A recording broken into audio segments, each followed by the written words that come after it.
Welcome back to the channel. We back. It's Gaming News Weekly, and it's been a crazy weekend gaming. So much shit has went on. Well, not a lot of shit has went on. It seems like a lot of shit has been on it in the gaming news sector, but it hasn't been a lot this week. Microsoft had a whole lot of layoffs.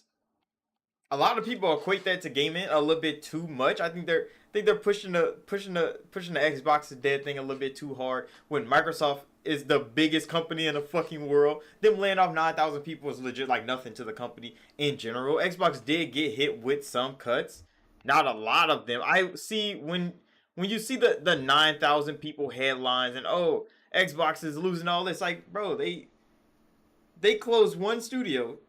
They asked 3 games. That is it. That is it. So like it seems like so much.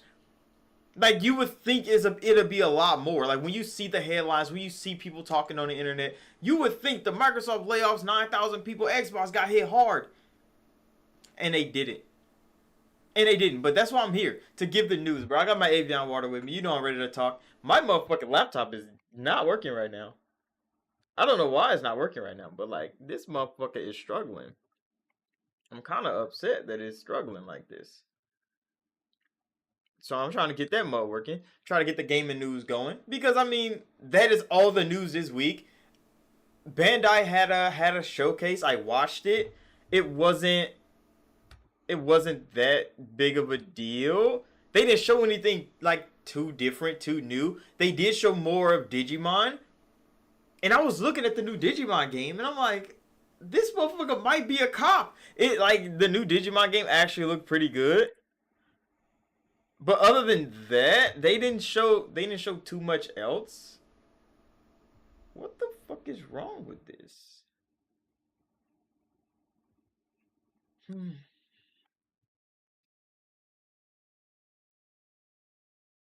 Yeah, that motherfucker's just not working. I don't know why it's not working right now. I can't tell you. I'm trying to get this motherfucker on though.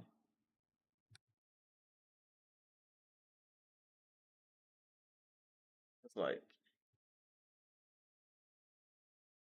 what are we doing here? There we go. I mean, I guess just bet. What the fuck? It was good. I'm trying to get this shit set up. Try to get this all working. Trying to make sure the stream is actually producing. But yeah, okay, it's back. I don't know what that was. It was so strange. But yeah, Gaming News Weekly, Microsoft, 9,000 people laid off. And I swear, I don't know why the gaming media and like people on the internet, when they hear Microsoft is doing some crazy shit, they equate that to Xbox falling apart. Every fucking time. I don't know why the gaming industry is so hell bent on everything Microsoft does is Xbox's fault. But it's so wild when I see the news come out like this because Microsoft laid off 9,000 people. They load up. That's a lot of motherfuckers. It's only like 3% of the company. That's how big Microsoft is. But 9,000 people is a lot of motherfuckers. You said look like Phil had no idea. Yeah, like Phil only can do so much. He's one human in control of hundreds of millions of dollars worth of everything this company is doing. This nigga is in here crunching numbers, talking to shareholders, talking to other people, around this big ass Microsoft table, he doesn't deal with Xbox shit no more. I don't know why the fans that watch gaming news, some of them just listen to their favorite content creators. The content creators delivering the news and the journalists writing the news don't like to tell people that Phil has nothing to do with Xbox anymore. Phil is there. He's still like the face to everybody else, but Sarah Bond is the president of Xbox right now. Matt Booty runs all the fucking studios. So when shit happens at Xbox, Phil is the last nigga to hear about it. He doesn't run Xbox anymore. But for some reason, they always be like, oh, this is Phil. And it's like, that's not Phil's job no more, bro. Phil has a new job. Microsoft is doing a lot more in gaming than just Xbox. Phil has to deal with all that shit, bro. So the mobile gaming sector, the cloud gaming sector, all of those things that are not Xbox, he is still dealing with those. You know, Microsoft still owns fucking, they own motherfucking, what do you call it? Solitary? They still make fucking Bejeweled. Like, there's so many Microsoft gaming things, and motherfuckers only talk about the Xbox part of it. Like, Phil has way more to his job than just Xbox. That's why Sarah Bond is the head of Xbox. That's why Matt Booty runs the fucking studios. Like, Phil doesn't have anything to do with that shit no more, but for some reason, this same old tired ass story that Phil don't know what the fuck he's doing keep coming up. When Phil was in charge, he got us from Xbox One being dead to them actually surviving the shutdown. Then he got promoted. He's not in that position no more. So we can start there. Phil don't know what the fuck is going on at Xbox no more. He only knows when he gets to interact with them. He got to do so much other shit. He's on the greener pastures. It's so crazy though that everybody would push that shit on the field. Like, there's not people that have a job that get to make these fucking decisions. Phil is not the only nigga working there. It's so crazy that the gaming media make it seem like this nigga Phil is the end all be all of everything Xbox related, and it's like, that's not his job. That's not his job, but of course they gonna keep making it seem like that. They need a scapegoat, and they only know Phil's name. That's exactly what it is. When they look at things Xbox related, they only know Phil's name, so they're like, oh, this shit, it gotta be Phil. That's why there's rumors that Phil is about to retire. There's rumors out right now Phil is about to retire. This nigga got in shape. That nigga's not fat no more. We just saw him at the Xbox Showcase. He's not big as fuck no more. This is great. He's getting his whole life together, bro. He's getting his whole life together. He's being an executive. Let him do his thing, bro. Xbox has problems. Yes, they do. And that's why these layoffs are happening. Do people not understand that? You can't talk shit about Xbox and then be upset when Xbox get rid of motherfuckers. That's the problem. So we're gonna get into the Xbox side of the Microsoft layoffs, because they didn't lay off that many motherfuckers. Out of the 9,000 that we heard, like, the number is like 9,200 something. So like, the number is crazy. But out of all the 9,000, barely any of them bitches came from the Xbox division. Barely any of them came from the Xbox division. But we did get to see the effects of the cuts on Xbox themselves.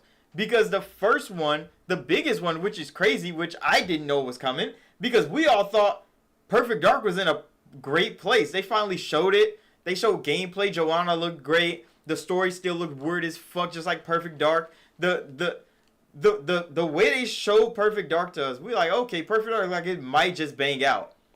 So the initiative being dismantled is crazy work. You say you think a lot of tech and software companies hoping AI will be a big profit in return, but most of it is doing cutting back on the minor expense roles to save time. But yeah, because Microsoft is like leading in AI development right now and some other shit. So like, Microsoft is doing so much shit that the 9,000 people they cut, 90% of it didn't have nothing to do with Xbox, but the gaming industry, the gaming media would make you think that Xbox is just crumbling. And it's like, one studio got shut down. Just think about this. How many studios did Sony just shut down last year? How many games did they just cancel last year? Bungie is about to get fucking terminated. We watching Bungie crumble in real time. Microsoft cutting motherfuckers we didn't even know was a problem. And they're making a more bigger deal out of Xbox doing it than PlayStation. Number one in gaming. Ben Studios, they literally only release Days Gone. And motherfuckers are talking about the initiative didn't get their product out the door. That's why they're fucking gone. It's so crazy how that is. But yeah, Microsoft is banking big on AI. They're putting a lot into AI. Their stock is almost at $500 a share. Just think about this, bro. When I bought Microsoft stock, that shit was at like 200. When I sold, it was at like 460. That shit is almost $500 a share. Microsoft is one of the most profitable companies to ever exist. They're not going anywhere anytime soon. Microsoft is making a lot of money off of Xbox, so Xbox is not going on anywhere anytime soon. But for some reason, the notion is pushed when Sony stock is failing. Sony it's like $20 a share right now. It like in real life, outside of the gaming sphere, Microsoft is the most successful company to ever exist in the fucking world. But for some reason, they would want you to think that Microsoft and Xbox is just dying. They're just dying. They're not making any money. It is crazy. You said Perfect Dark was cooker. You didn't see it at the showcase. You still no news. Rip. Potion. I mean, yeah. You said EA put bioware in power save mode, bro. Oh my goodness, nigga, it's so sad. I'm so disappointed that Anthem is getting shut down. But no, we gotta go back to the initiative, to Perfect Dark. This is where we start because I didn't even hear about this. When I heard the initial layoffs, I only heard about Rare and King, and there was somebody else. I think it was like ZeniMax Media or something like that. I didn't even know Perfect Dark was in there because I thought Perfect Dark was being held to next year for like the 25th anniversary of Xbox when they were going to release like Fable and State of Decay. All the OGs were going to get a release with the 25th anniversary of Xbox. That's what I'm thinking. And Perfect Dark was one of those OGs. But to hear that it get scrapped the way that it did, I'm like, God damn, what was going on at the initiative? Because remember, when the initiative was created, there were a bunch of studios. I mean, there were a bunch of, like, some of the greatest developers in the industry come into one studio. They were like a fucking super team of developers. They supposed to be OP as fuck. They supposed to create great content, real fast, agile team, and then they had another team to build out the rest of the game. But all that leadership potential that the initiative had, nobody could get this fucking game out the door. Nobody could get this game in a direction to succeed. All that leadership talent that they had at the initiative. Go look back to the initiative's first announcement. They had some of the biggest names in the fucking gaming industry at the initiative. But for some reason, none of them could do their job. None of them could lead when all of them had leadership potential. All of them led teams before. The initiative was full of leaders. Nobody was followers. That was the problem. Nobody was actual followers. All those leaders at the fucking initiative, and they all couldn't find a way to get this game to succeed. Yeah, the whole initiative is gone. Perfect Dark is out of there, and I'm like, that I didn't see coming. I did not see that coming. Crystal Dynamics, they got scrapped too, because the initiative and Crystal Dynamics was a partnership. So when the initiative went down, Crystal Dynamics went with them. That's kind of sad. Crystal Dynamics doesn't have a home. They kind of need somebody to direct them. So the initiative failing like that, you only can blame the initiative. Because they had so many great leaders in the initiative that they couldn't get this ship right. So many big names at this fucking studio, and y'all couldn't get anything. Couldn't get anything right out the door. Nah, that means none of them was capable of leading. Actually. And they had some big fucking names at the initiative, and none of them could take the reins to pull this shit together. Nah, scrap the whole fucking team. What was all them getting paid to do then? So I don't feel bad when developers lose their fucking job, because it's like you have one job, and it's to create. And if you can't create, you probably shouldn't have a job. At the safest place to create in the fucking gaming industry right now is at Microsoft. The safest place to create right now is at Microsoft, and you still couldn't create? And people are like, oh, Microsoft's the problem. No, these are grown ass adults who choose to be bad at their fucking job and they get fired. You can't be upset that they lose their fucking job. You weren't doing your job in the first place. But then you bring up like Compulsion and didn't get any cuts. They dropped their game. Obsidian is releasing a third game this year. They didn't see any cuts. I wonder why that is. All the studios that y'all showed at the showcase, none of them are getting cut.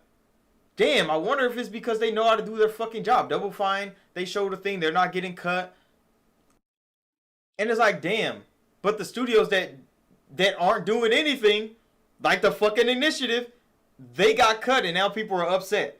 They weren't producing. They literally weren't producing any content. They weren't producing a damn thing. So of course they got cut. Because everybody that's creating and having fun creating at Microsoft, they're still producing. They're still making money. They're still getting funded to create more things. But the ones that got all this money and nothing to show for it, they get cut and now motherfuckers are upset. And it's like, what? How? Why are y'all mad about that? How could they make that a bad thing on Xbox to do? To punish the people not doing their fucking job. They paid them all this money for them not to produce anything. But you're supposed to just let them keep producing because you're Microsoft? You have the money. I mean, they could. They could just have their ass sit there and not do a damn thing. But no, the Initiative has some of the biggest names in the industry, and none of them can get Perfect Dark off the ground.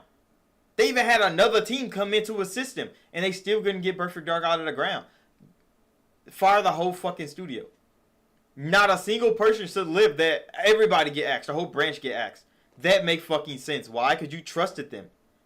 You trusted all the leadership potential they had to get that shit done. Because you think like, okay, they should be able to make decisions and take the lead on this, right? Yeah, they said that they could. You paid them to do that, and they failed. Get them out of there. It makes sense. Now, Perfect Dark getting scrapped completely, I think that's kind of sad. But I don't think they have another studio that could just pick up where the fucking Initiative and Crystal Dynamics left off. I don't think they have another studio just sitting in the back end because everybody else is creating content. Everybody else is still creating content. So like the Initiative getting scrapped, they deserved it. You can't blame it on the higher ups. No, the Initiative had a job. They had 6 years. I think they had 6 years. When the fuck did the Initiative get founded? Because the Initiative got founded right when Obsidian and them got bought. It was around the same time.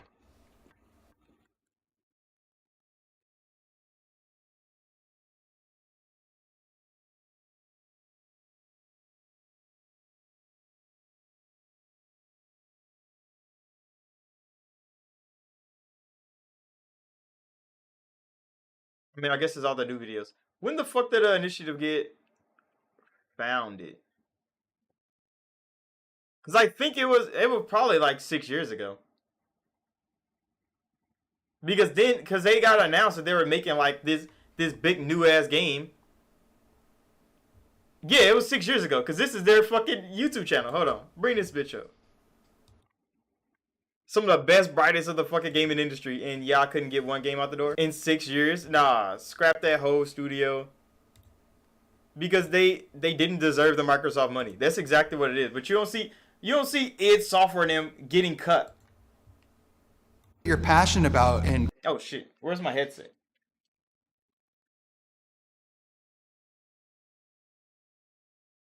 Oh shit. That's it. Put this on. come into work every day and do it. This is the way it's done. It's like, well, why? Yep, we're gonna do weird things here. Everybody has that same drive to make They in greatness. California. Cool. They just chilling Starting on the in the beach and garage shit. kind of story. We're creating our own personality from scratch. One word to describe the initiative. Right now, it's ambition. They had all the money and time in the gaming industry.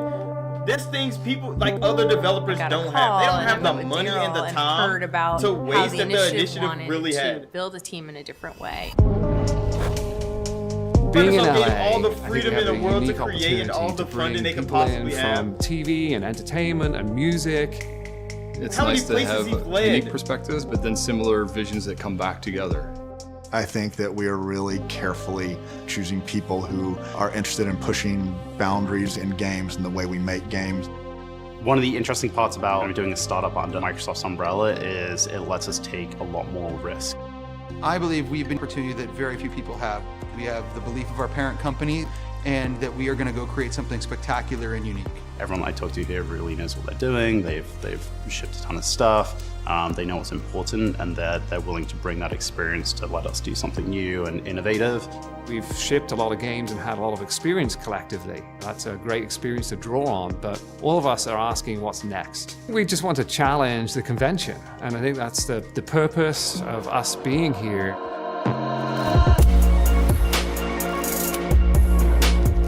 Here from the very motherfuckers, beginning, bro. getting to be a part of the early steps, like being in this new studio that we just moved into. It's the scrappy, do whatever you need to do to get things done.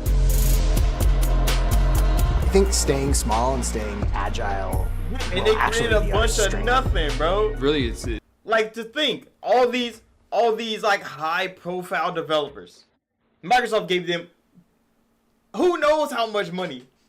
They got a new studio instantly. They got their own new studio instantly in California, lovely place. They got to handpick all of their employees. They handpicked all of their employees. So if they hired their friends, their family, who the fuck knows who they hired?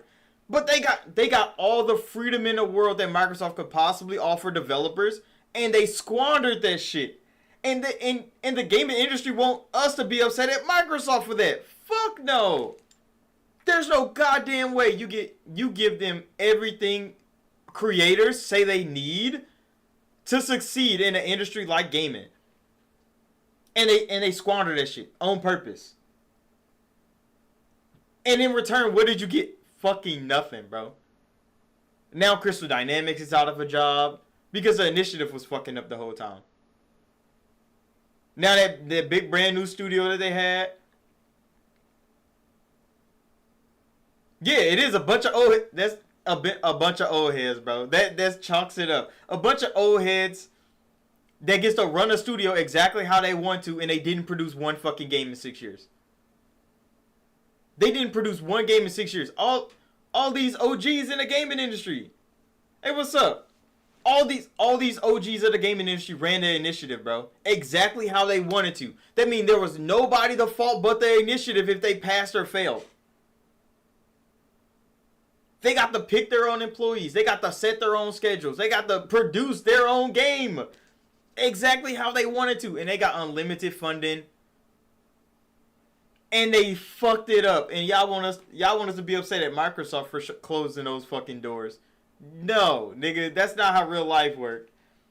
That's not how real life works. When you see Obsidian producing how they are, when you see Double Fine producing how they are, when you see people like Compulsion producing how they are, you can't be like, oh, give the initiative another chance. No, bro, because they got more leeway than all those studios combined.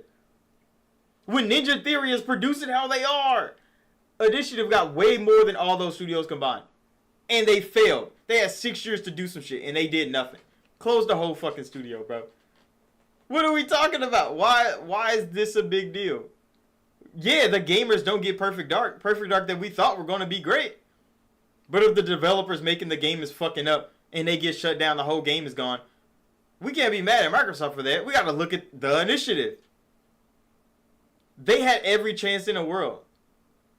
They had every chance in the world. There was nothing holding the initiative back but their own stubbornness, bro. Their old ways, because Microsoft was hands off. They said it themselves. Microsoft wasn't going to tell them what to do. They trust y'all to do some good shit, and y'all failed them. Y'all disappointed them. You said these dudes are in gaming since we were in, yeah. Like they were way back.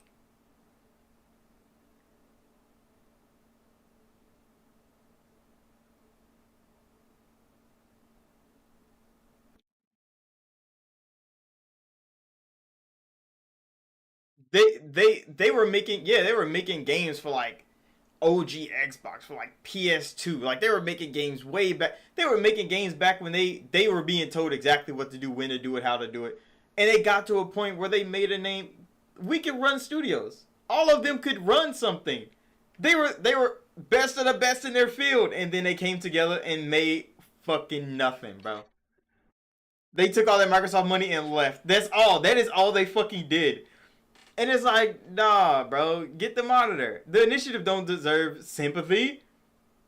If they bit off more than they can chew, they should have told Microsoft that.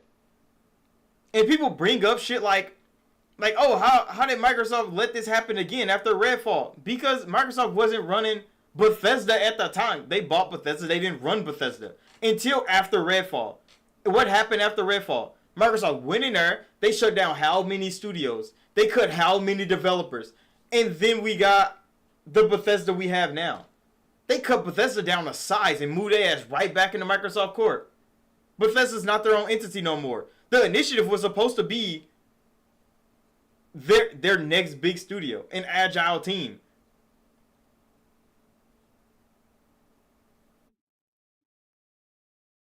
You said, are U.S. politicians old and out of touch and tired? Yeah, that's exactly what it is, bro. Because they don't understand how the new industry works. They don't wanna get with the times, bro. They don't want to get with the times. And that's why when I think of BioWare and I see like what EA has done to BioWare, over the years I started to understand that EA isn't the only people to blame. Because when Casey Hudson opened a new studio, I was so hyped to see what Casey Hudson was gonna do next. Why? Because he created Mass Effect. He's OG BioWare. And then his new studio got shut down before their game came out. Why? Because he couldn't manage the budget properly. They ran out of money. And it's like, Casey, bro, you ran a whole studio, which is BioWare. We have faith in you to create something else, and he couldn't. Why? Because he wasn't fucking good at leading. And then you think about it like, damn, Casey might not have been the leader of BioWare we thought he was. He might not have been good at his job because he wasn't. Because he opened a new studio and that motherfucker crumbled before a game came out. And it's like, damn, most of these people, they were in better positions and then they got up.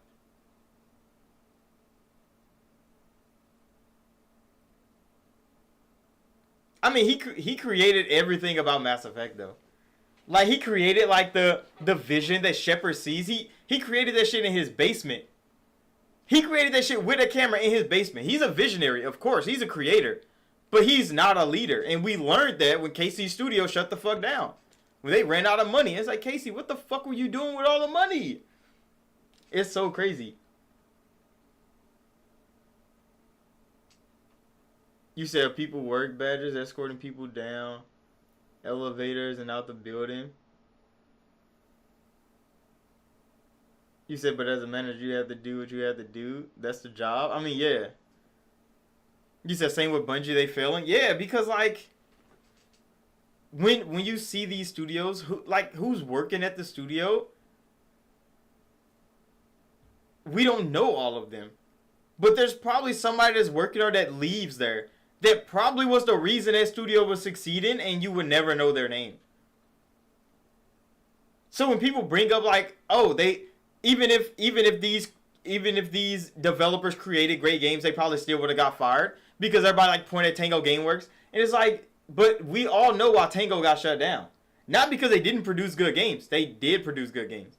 They produced really good games. People like Hi-Fi Rush. It's not like they didn't. It's because the people that created Hi-Fi Rush retired. So what the fuck do you do with Tango Gameworks when the people you know there that creates retire? Nobody else is going to take their spot. You might as well shut the fucking studio down.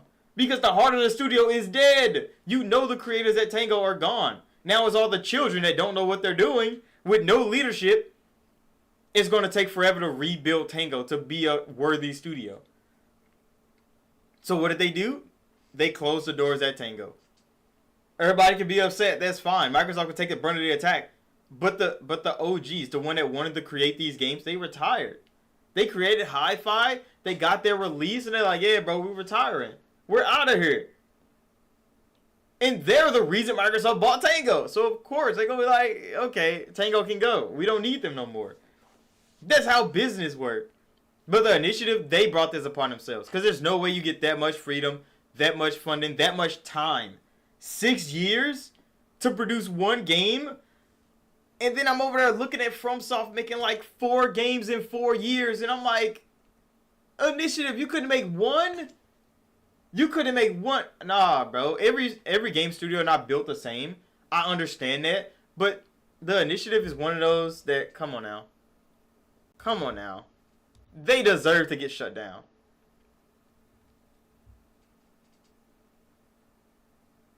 You said that's why you only judge to produce games, not the teams or the publishers?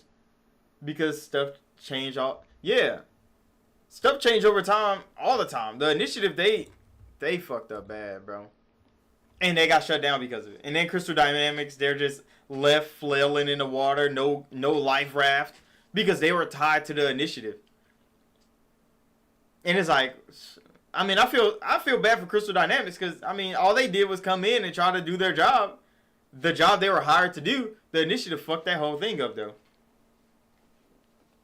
They ran off on a plug. It's like, you done fucked up, bro. Now you got to get axed. Now you're a goddamn terrorist out here. But yeah, Initiative, they lost Perfect Dark. That shit's cooked. But then we get to Rare. And oh my goodness, Rare, them announcing Everwild was shut down. They didn't like fire all of Rare because Rare still has Sea of Thieves. They're making plenty of money from Microsoft over there. So it's not like Rare is going anywhere. But like Everwild being shut down, you know, I smiled when I seen the fact that Everwild was gone.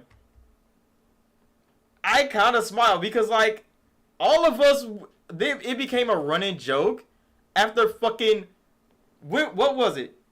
Was it 2021 when they finally showed Everwild for the first time? And we was like, okay, but what the fuck is Everwild? Because they showed it, it was cinematic as fuck, but we never got any gameplay of Everwild. And then that shit went dark. That shit went completely fucking dark.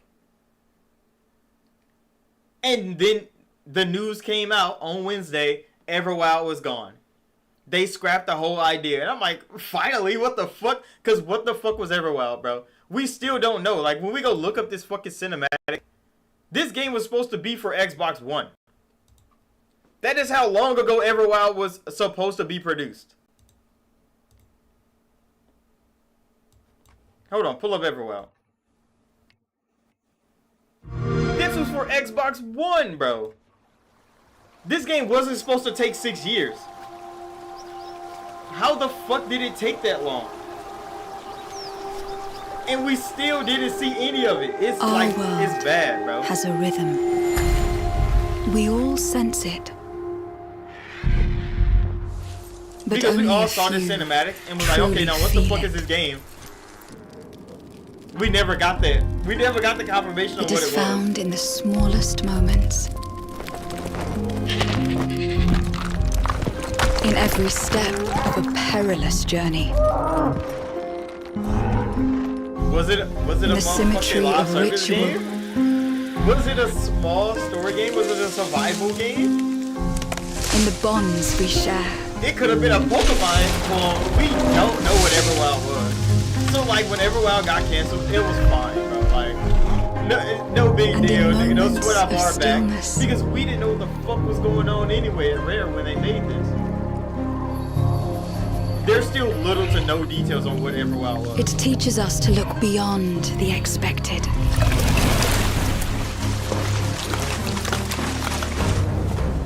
To be a light in dark places. Like anticipated, like how fucking Silk Song is. Everybody been waiting on Silk Song so long that it might not exist for real. But like, Everwild didn't have that mystique, bro. You said it was Power World? It could have been Power World. We don't know what the fuck Everwild was. And I think that's what's so funny. So it got shut down after 6 years and we didn't know what the fuck they were making. We all sense it. And I think that's another thing of Microsoft is letting the creators create and not trying to like force them to make money making content, because you know what happens when you force developers to just make shit that you know is going to sell. It start lacking creativity. Everwild seemed like it was a very creative experience. Whatever the fuck it was, we don't know what the fuck it was, but like like how long do you wait before you have to rein in the creators, bro. Because that's the formula that Microsoft just they're lacking it. But only in some cases. Because when you see the creators creating, when you see what Obsidian has done for Microsoft since they've been there, you see like, okay, Microsoft is doing amazing things. You said they should have just made a movie. That's how it feels with some games. Yeah. Because a lot of games, they're like what they're making, like the idea in their head and like actual being able to play that shit is an afterthought. That's how I feel about Mass Effect Andromeda. Like if you watch me live stream it, I say it a lot. The presentation team, the art team, they had too much power over Mass Effect Andromeda because everything looks amazing. The cinematics are crazy, but then there's like the RPG elements are gone. There's nothing. You look at so much shit in Mass Effect Andromeda, but you don't do anything up until the combat shows up, and then the combat team is carrying the fucking game, bro. Combat team is carrying the game, but the cinematic team, the art team, the production team, they put on a fucking show with Mass Effect Andromeda. It's like a fucking tech demo. You can watch Mass Effect all day. You said, have I played the Dispatch demo? I was supposed to play that during Steam Next Fest. I did not. I don't know if the demo's still up on Steam. I need to go look for it and download it. But during Steam Next Fest, I was busy as hell, so I didn't get to create all the content I wanted to. And I completely missed Steam Next Fest. But it was one of like the highest rated demos of Steam Next Fest. Because I seen it on the front page. And it's like the superhero dispatcher. So like you're going around, you like send superheroes on like their missions or something. I don't know what the demo was about. But it looked cool. I don't know if it was actually a good game or not because I didn't play it myself. But I did see the dispatcher. I mean the dispatched, I guess. I just didn't get to play it. I could look it up. But it seemed like a unique concept. Like you're like the one that picks up the phone for the police. You say it was good? It was cool? I'm gonna have to go look for it. If it's still on Steam, I'm definitely gonna go look for it. And try it out. But yeah, Everwild getting scrapped, well deserved. I think Everwild getting scrapped was well deserved. Is it sad for the ones creating Everwild? Yeah, because I mean the ground level developers that don't have, they're just there creating the art or creating the systems. Like they don't really know. But like the leader of your team, if he's not having y'all put anything together, and it's been 6 years, yeah, you're just collecting a paycheck. That means you're getting lazy too. Y'all gotta get scrapped, bro. Because it's a team effort. Like, teams gotta win and lose together. For some reason, people don't think studios are built the same way. But they are. The whole team has to be in on that shit. So if the whole team want to be lazy as fuck and not produce content, the whole team is getting scrapped. What happened to motherfucking Lionhead? People forget what happened to Lionhead. They did the same fucking thing. Microsoft gave them all the freedom to create, all the money they could possibly need. Go create a new thing. Microsoft came to visit. What do y'all got for us? It was garbage. They like, yeah, Lionhead, y'all getting out of here, bro. We gave y'all too many chances. Y'all missed too many milestones. And this is what y'all produced. You're out of here. That's public knowledge. So the fact that, nah, Everwild, you kind of deserve getting scrapped, bro. I'm not going to act like you did it. I'm not going to be one of those niggas that act like, oh, every studio should give another. No. Some people don't deserve another chance. Initiative did it. Everwild, you deserve to get scrapped. It's been too long. They didn't have any direction. And the direction comes from the studio, from the team. Nobody can give you direction when you're creating, bro. You're the only one that can do that for yourself. So if you lack motivation, it's your fault. Give that shit to somebody else. But why? They don't want to lose their cushy job, bro. They getting paid a lot. They don't want to lose that. So you just have to fire them. That's what it comes down. You have to fire them. Why? Because they're not going to quit. They're not going to step aside for somebody else to come in and do what they should be doing. If they lost a passion, if they lost a drive, step aside, bro.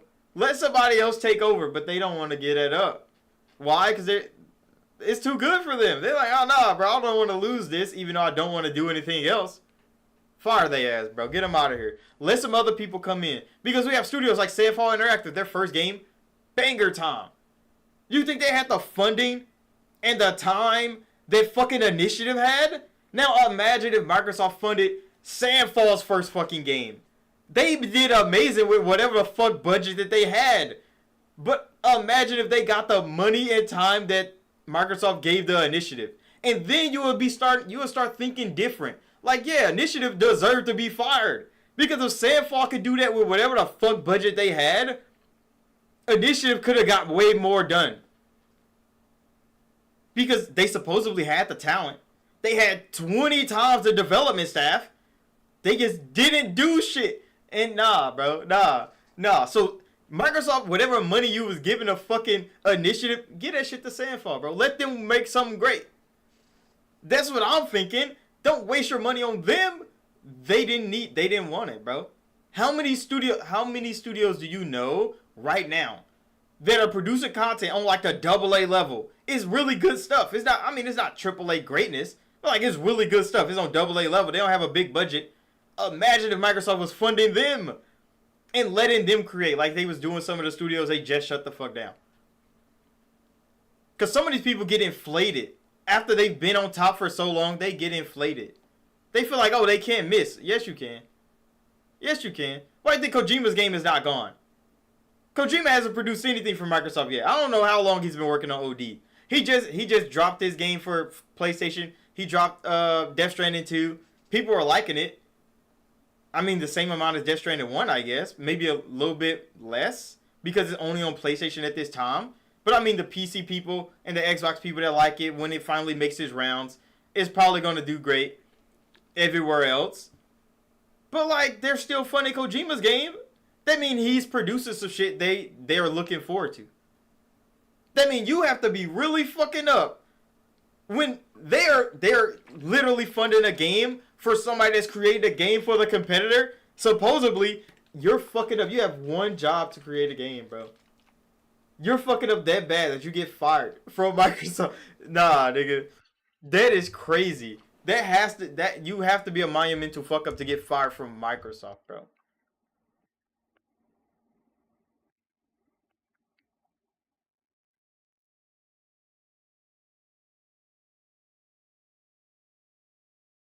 Yeah, like the top tier, and I don't like. I'm not a developer. I'm not in the gaming industry like creating content. So like I don't really know like what's the job market like for a high ranking executive developer. Like when you've been the head of a studio for 7 years, you're making hundreds of thousands of dollars and you didn't produce any content. So you get fired. Who the fuck is giving you a job?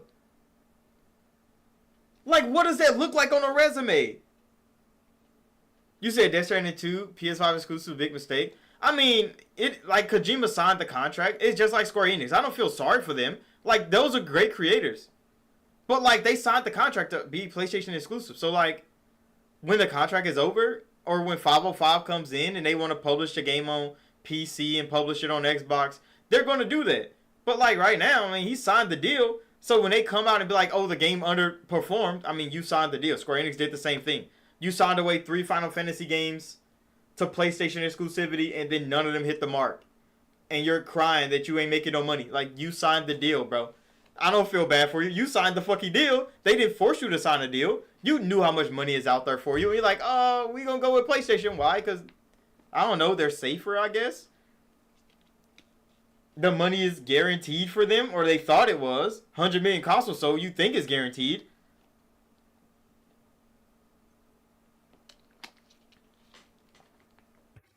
But yeah, what's the job market for them? Because you see, like, all the heads of studios that don't work at Microsoft no more, they be on Twitter just typing away. But, like, it don't say where they work at now. Or if it does, they work at, like, a studio they just started up, like a startup studio that they made themselves. And they're bitching about not being able to work at Microsoft no more and how Microsoft is so bad. And it's like, you got fired because you fucked up. So how is Microsoft the bad ones? What is your indie studio doing? How are they doing, bro? How is your leadership skills coming along? Because nobody hired you. Like, you would think if these high-profile developers get fired from Microsoft, they have plenty of job opportunities out there. There's no way that another big studio not going to pick them up. They're great talent. But then you think about it, and it's like they probably don't want to hire your ass either. So they go and create their own studio, and then their studio don't produce any content. Or they produce like low budget content because they have no fucking money. Because that's why you can see Hideo Kojima work for 3 fucking companies all at the same time.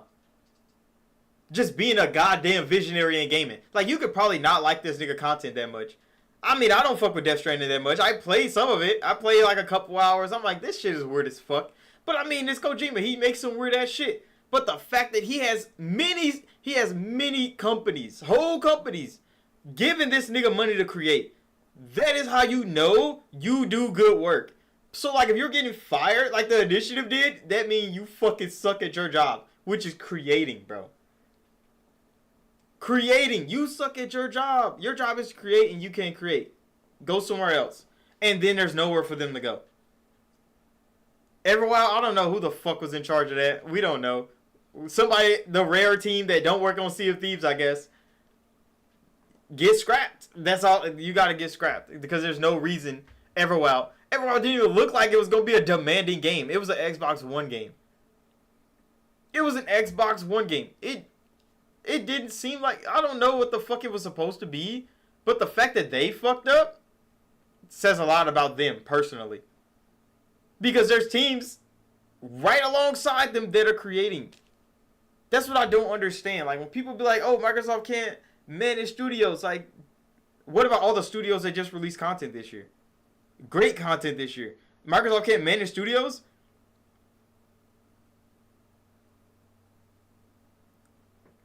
You said instant respawn top devs? Yeah, I remember. Because, like, okay, so who's all the studios that, like, left studios created their own? So, the Witcher developers, they made New Moon Studios, or High Moon Studios. I forget the name of the studio. The ones that making the vampire game, the Dawnwalker game. So, they left CD Projekt. They're making Dawnwalker. The game comes out next year. That means the turnaround is quick. The Rockstar developers that left GTA, they made that shitty ass game Mind's Eye. Mind's Eye already came out. It was already a shit game. But the developers left Rockstar. They created a game. It was shit, but at least they created one. I don't know what the Respawn devs are doing. I forget what studio they created after they left Respawn. But I mean, they're creating something. They got to be creating something. So like, there's a whole lot of like studios that are like ripped off. Developers left. They went to go create their own thing, and then they're creating shit. Is it going to be as good as when they were at that studio? Probably not. Why? Because they don't have the same help, the same guidance, the same budgets. There's going to be a whole lot of things that are going to hold them back when they create a new studio. But when big ass studios at Microsoft just don't do their job, nah, bro, y'all gotta get scrapped.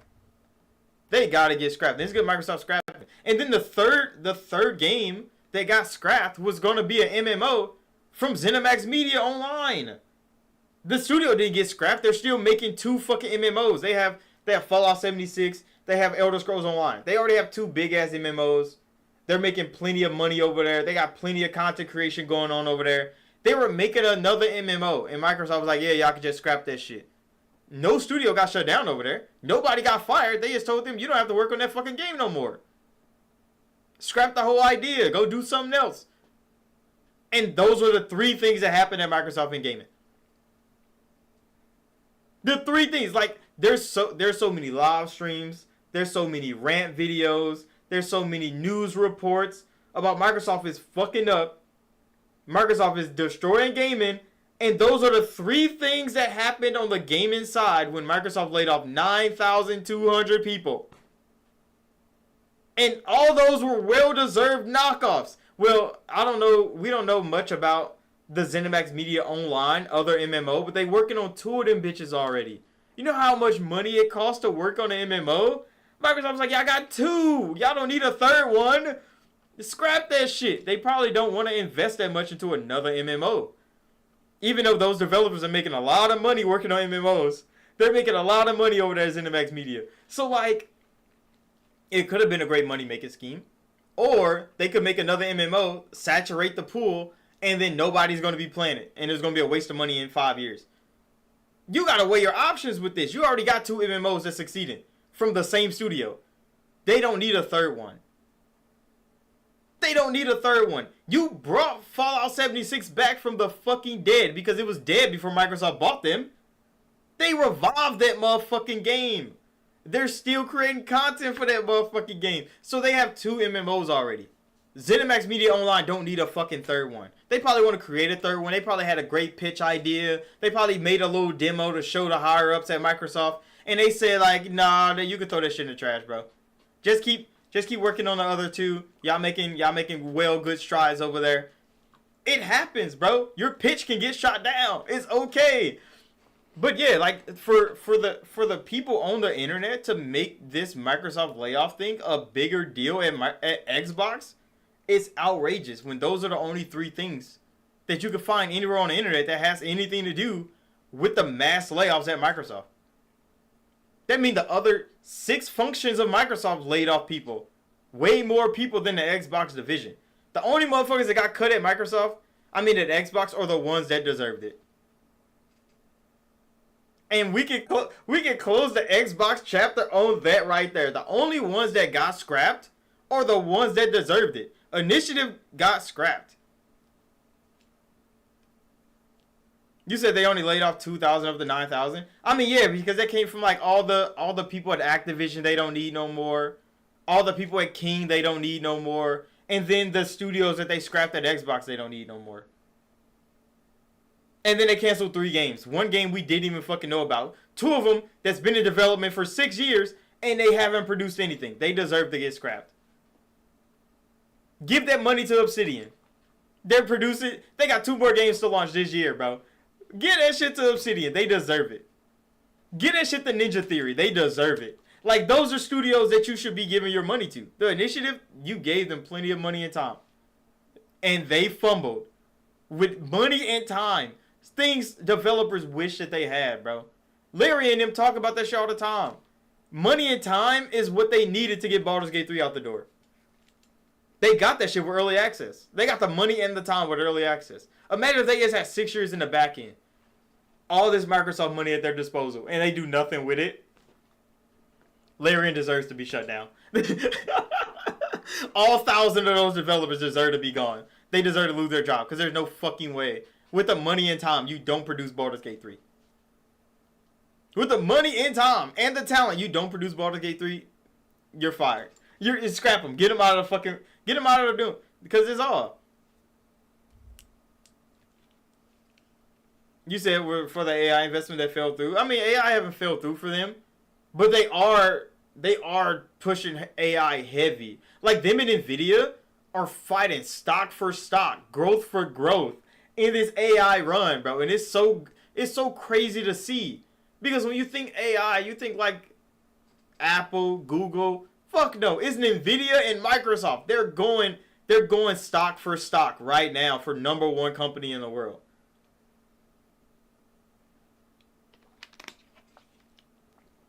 And they're helping each other too. They're doing it together. It's so crazy to see like how the world actually how the market is predicting the shit that's going on.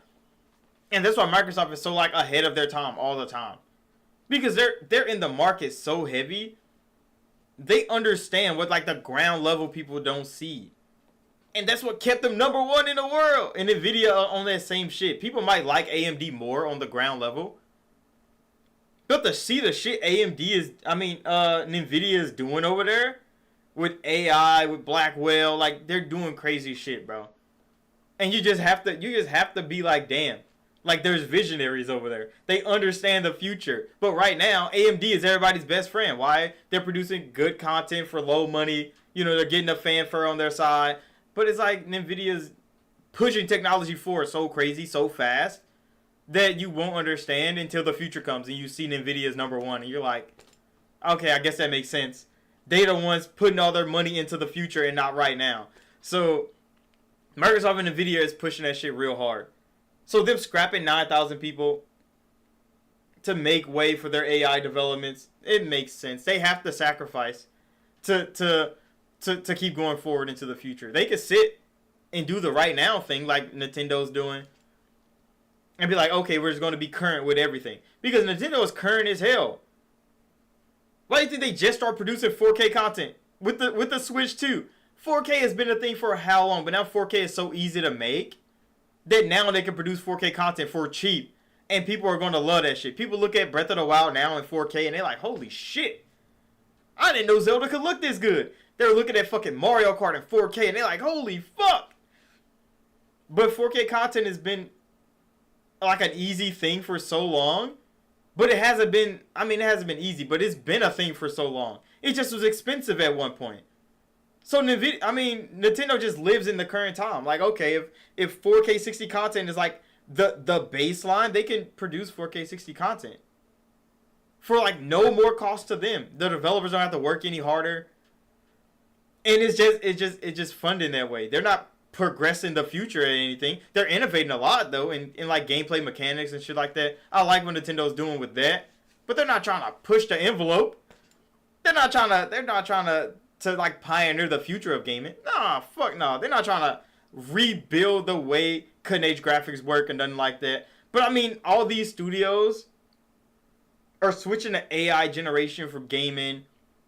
They got Unreal Engine in almost every fucking studio now. And fucking all the AI technology they're doing with Lumen and Nanite. You don't need artists no more. So of course the motherfuckers gonna be losing their job. If you see your favorite studio, they're switching to Unreal, just know, motherfuckers are getting fired.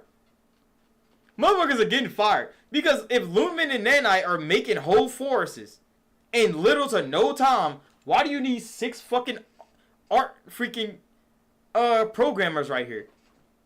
When this one art programmer can get Nanite to do exactly what these 6 niggas can do by themselves.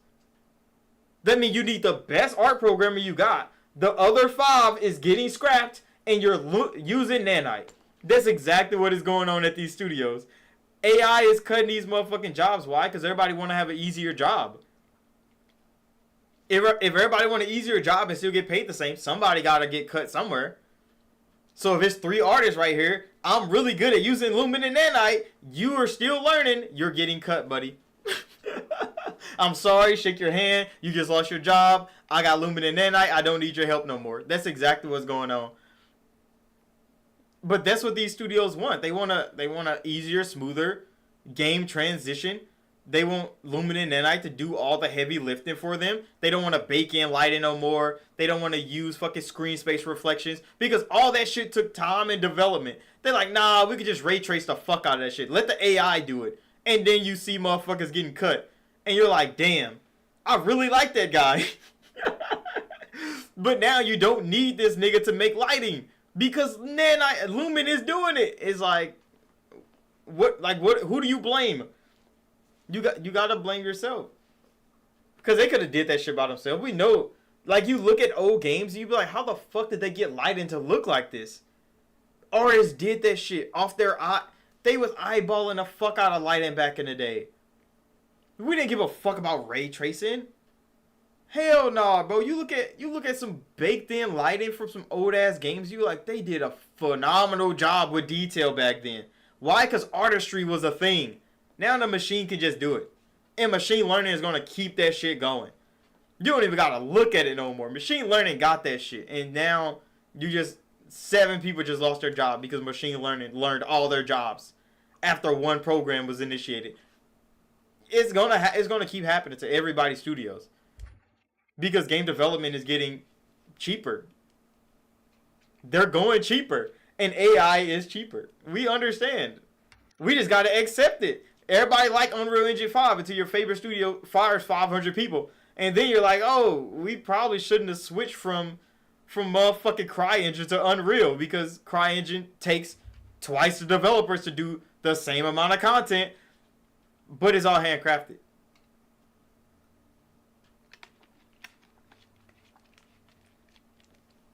But yeah, we can move on from Microsoft now because like that was all the Xbox news really. There's some developers upset, and Microsoft like turned 10. You know they're pissed because Forza Motorsport didn't do so well. Content wasn't there. A lot of people was upset about that. But I mean the game looked good visually. It ran good. there was no content in Forza Motorsport when it came back. Like the big rendition of Forza Motorsport, there was a lack of content there. And people was like, yeah, bro, Forza Motorsport fell off. So now Forza Motorsport is in hot water. Why? Because Forza Horizon is doing so fucking good over there. That it's like, goddamn, Forza Motorsport just fell off. Y'all should have kept pushing. Well, yeah, that's a PlayStation thing. But that's the only PlayStation news that we got this week. Is Helldivers 2 making that jump to Xbox after all this time. After all this time, everybody was like, yeah, Sony might as well put that motherfucker on Xbox. They're like, fuck nah, nigga, fuck the Xbox. Helldivers 2 got announced on the 4th of July. It was so crazy. On the 4th of July, they announced that shit. That Helldivers 2 is coming to Xbox. Pre-orders went live. It's coming to Xbox like August 24th or 26th? Yeah, Forza Motorsport came out of fucking tech demo. And now Turn 10 is upset. They're getting their funding cut. They're losing people because y'all didn't produce anything. Like Forza Motorsport, like if I put Forza Motorsport 5 in right now, that fucking steelbook I got, that bitch still gonna be phenomenal. Why was the new Forza Motorsport empty as hell? Why was it empty as hell with all the time and funding that y'all got? Is so crazy when you think about it. Microsoft give these motherfucking studios everything they could possibly want, and they squander that shit, and then they cry when it gets taken from them. It's so crazy. But yeah, the spread of democracy is definitely coming to Xbox. PlayStation is they announced it. Microsoft was like, hey, yeah, bro, nigga, extra collab over there with PlayStation. PlayStation fans weren't too happy. You know, the fanboy types. They were upset. They're like, why the fuck is Sony publishing content on Xbox all of a sudden? And a lot of people want this to be like the Sony way to respond to Microsoft putting Gears on her, because these games launched the same day. So everybody's like, oh, they're doing this because Gears is coming to PlayStation. So they wanna get a get back on Microsoft and put Helldivers over on Xbox. And it's like, yeah, but the impact isn't the same. And I think when people ran with that story that they were just trying to get their get back on Microsoft by using Helldivers, it's like, I don't think you understand the climate in which Sony is jumping into. Because Microsoft knows for a fact that PlayStation niggas are buying fucking Gears. It was a top pre-ordered game for like weeks. They were playing the beta, getting shit on. Do you think Helldivers 2 is going to have that same impact on an Xbox? Fuck no, it's not. We all know it's not. No matter, I mean, I know a lot of people that played Helldivers back in the day.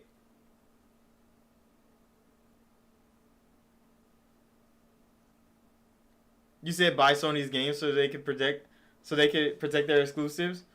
I mean, yeah, Sony needs to make more money, and they want to do the least amount of damage to PlayStation to do it, and that's why they pull this shit. Because we got Death Stranding on Xbox. That's a Sony game, but since 505 is the ones released it, you said Xbox players are good at multiplayer? I mean, yeah, because Xbox has the most multiplayer content of any platform. Xbox produces so much multiplayer content. That's what Xbox does. So, I mean, Helldivers would be at home on an Xbox. But how many people was waiting for Helldivers after a year? Because the own Helldiver community, I know so many people that played Helldivers when it first launched on PC. They ain't played Helldivers since Sony tried to pull that PS Plus shit.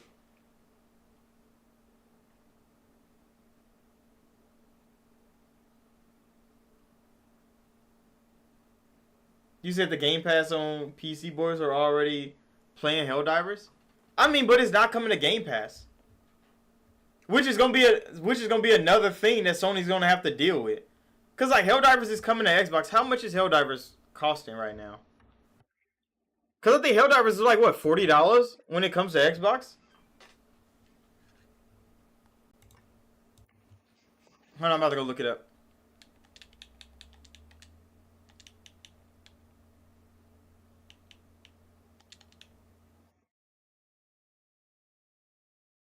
where the fuck is Helldivers at? Oh, there it is. Helldivers. How much do you cost, Helldivers?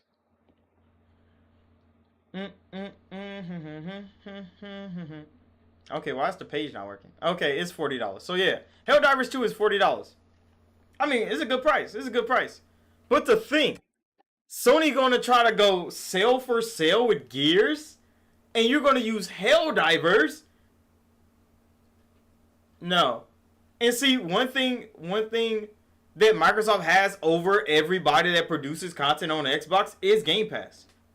Because not only is Gears and Helldivers coming out at the same time, on the same day, but Gears is dropping in Game Pass day one. How many people are going to not play Gears of War in Game Pass and choose Helldivers over Gears if they're going to play multiplayer? That's the climate Sony is diving into. Like, I don't think they understand the chokehold that Microsoft has on Xbox.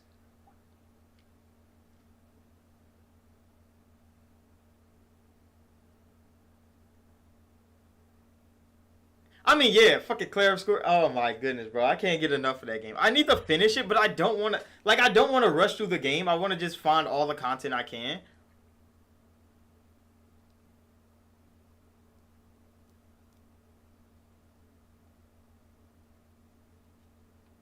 You said we're not waiting. I mean, yeah.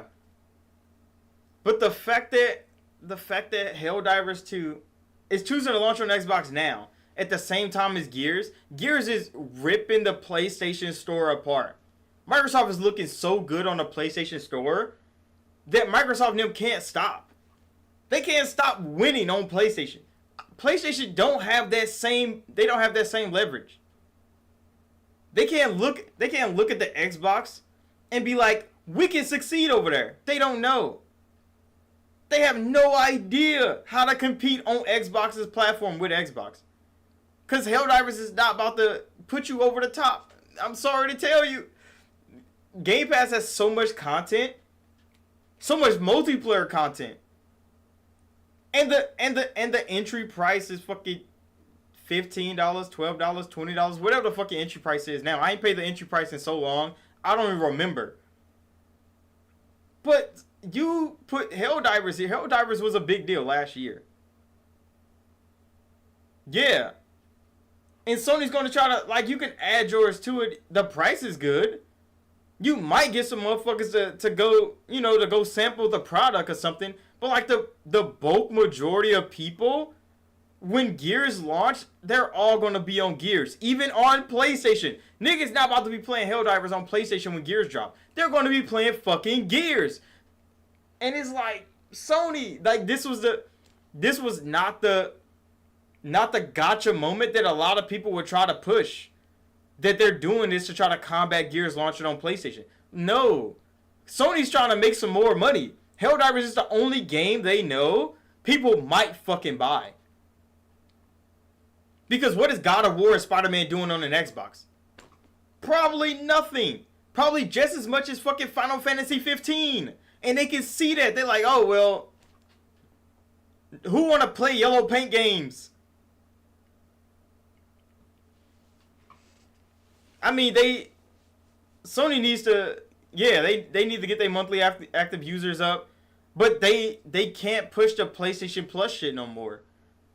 They tried that, and it failed horribly. Microsoft, nigga, let a PlayStation nigga say, I don't want to sign into a Microsoft account. Go ahead and sell your PlayStation, my nigga, because you're not playing Minecraft. You're not playing Minecraft, buddy. They stand firm on that. They might lose some sales, but they understand. The motherfuckers that want to play their games, they're going to be a monthly active user of Xbox. That's why Xbox has fucking half a billion monthly active users to show their shareholders. We have so many motherfuckers interacting with Xbox. It doesn't make statistical sense when you see Microsoft not selling no consoles. So people be in the comment section like, oh, Microsoft hardware is dead. It doesn't matter, bro. They're still going to produce it for the 20 million people that want to buy an Xbox, a console. They're going to produce a console for them. But for everybody else, they're still going to produce content. And them monthly active users are going to interact with that content. And that's all Microsoft cares about.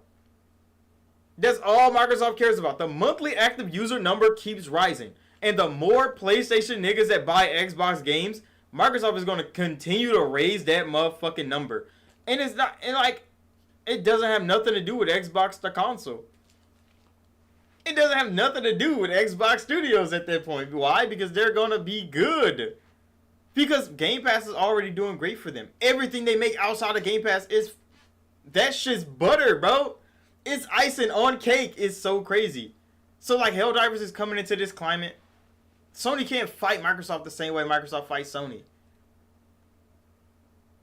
And I'm like, this Helldivers move was kind of crazy.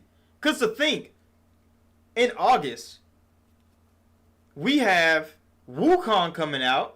Because Wukong's 1 year anniversary is going to be in August. That shit's dropping in August. I forget how much that is. How much does Wukong cost? Hold on, let's go look at Black Myth real quick. Because I don't remember how much that costs.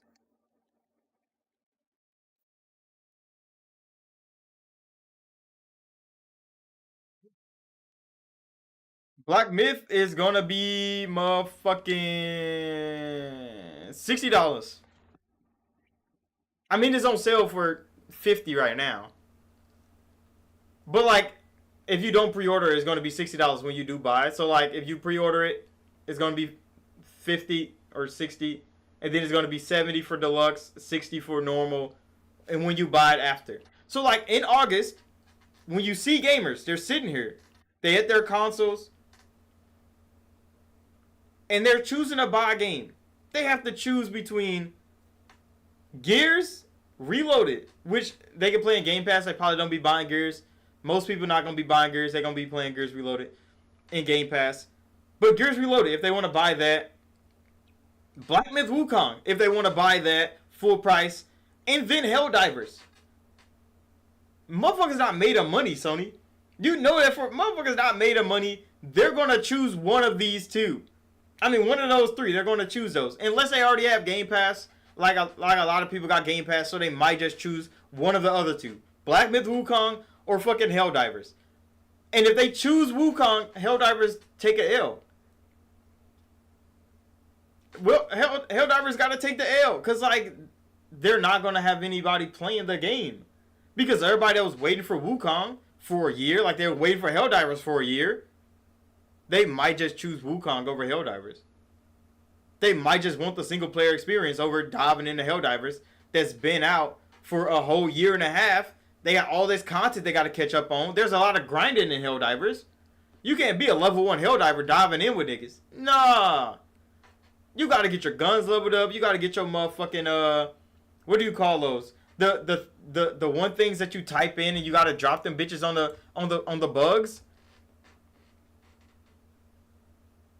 You say you already own it if you got the Ultimate Edition of Gears? I didn't know they did that. Because the Ultimate Edition of Gears is the remaster version of Gears. We already got that bitch so long ago. So they gave you Gears Reloaded if you already got Ultimate Gears? That makes sense. That makes good financial sense too. Like consumer friendly sense is what I mean. Not financial sense. Because they should have made motherfuckers buy that shit again. But like, good player friendly sense is because the remaster of Gears already exists. For them to remaster it again, give it to the motherfuckers that bought the remaster already. That makes sense, bro. Why didn't Sony do that with fucking, with what is called? With the, with The Last of Us. They sold that bitch like 3 times. Like, when somebody bought the remaster of The Last of Us, why the fuck did they sell it again? And then made those same motherfuckers buy it again. It's crazy work. It's crazy work. You said check your library? I mean, I ain't checked my Xbox library in so long. I ain't even checked the Game Pass library in so long. I've been playing Mass Effect Andromeda on live stream. I've been making content with Expedition 33 and all the other games. I need to play fucking Mech Break. Mech Break just launched in Game Pass. Let me go look at Gears real quick.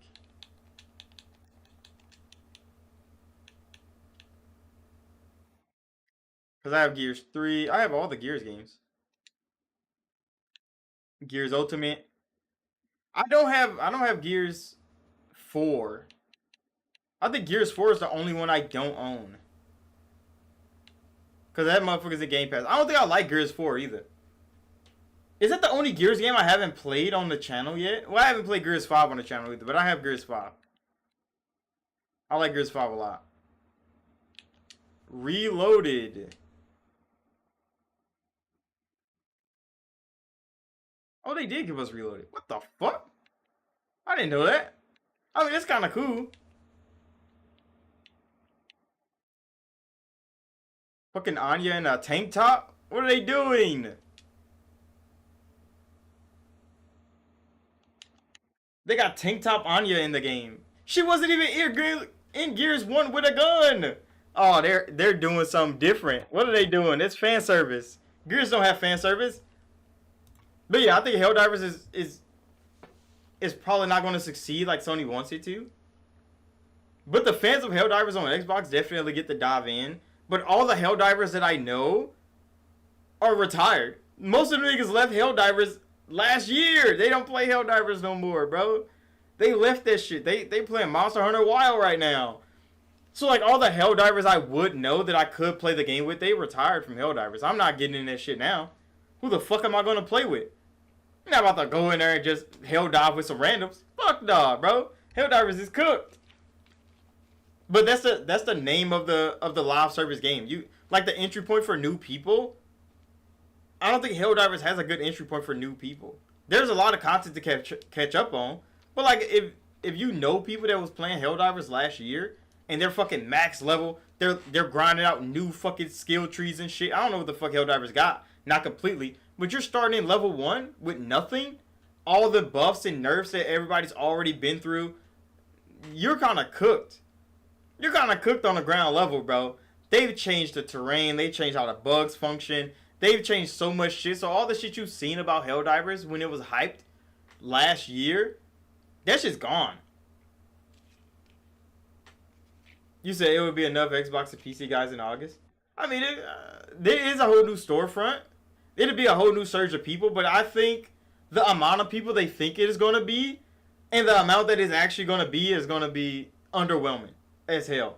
And you know they're going to blame it on Xbox niggas not buying games and not the fact that Helldivers 2 is not as hyped as it was before.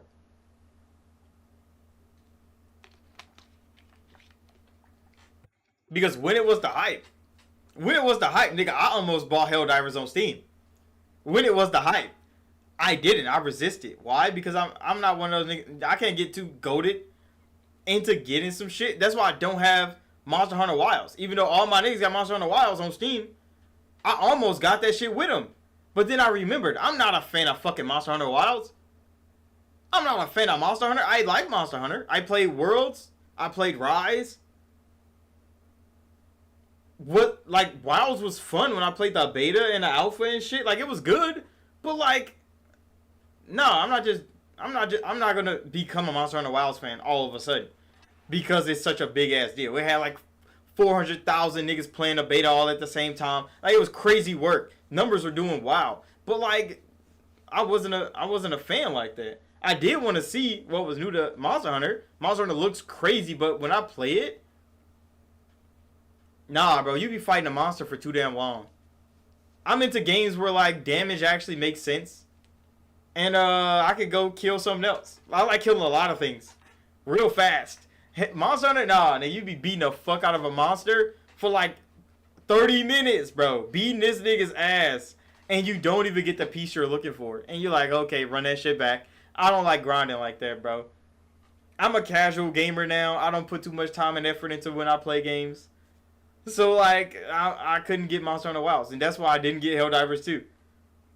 I'm a casual gamer now, bro. I ain't got too much time to be putting in. So, like, I be playing Clair Obscure.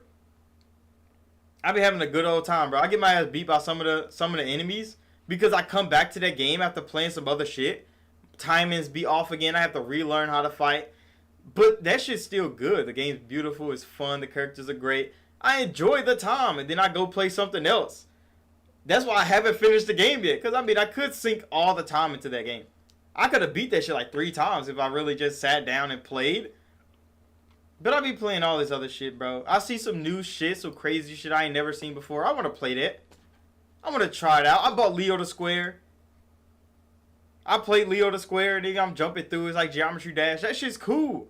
I ain't never played a platform like Leo the Square except for Geometry Dash. And that shit's fun. I played it, had a good old time. I hung that motherfucker up, and I be on to the next thing.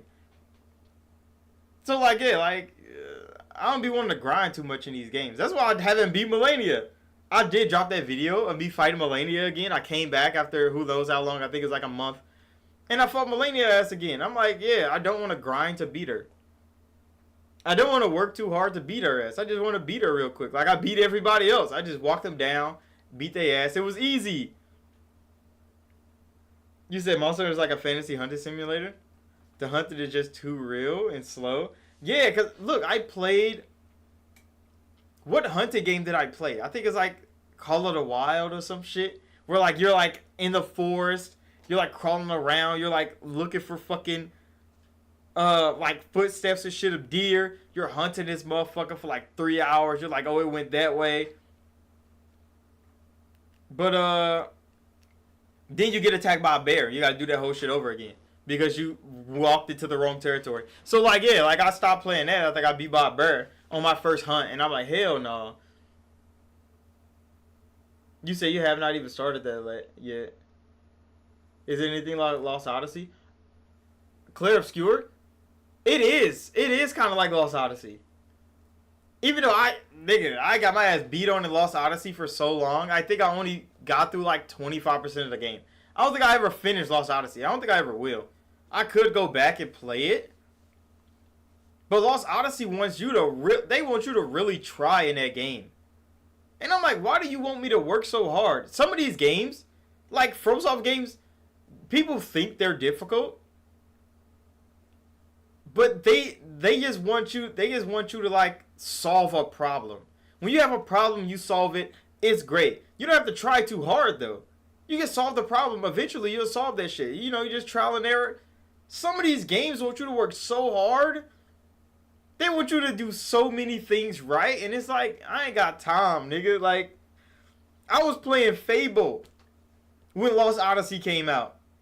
You think I was really trying to try? No, nigga, I'm playing Fable. You don't gotta try in Fable. You press 2 buttons, bro. Y button shoot, X button swing hammer.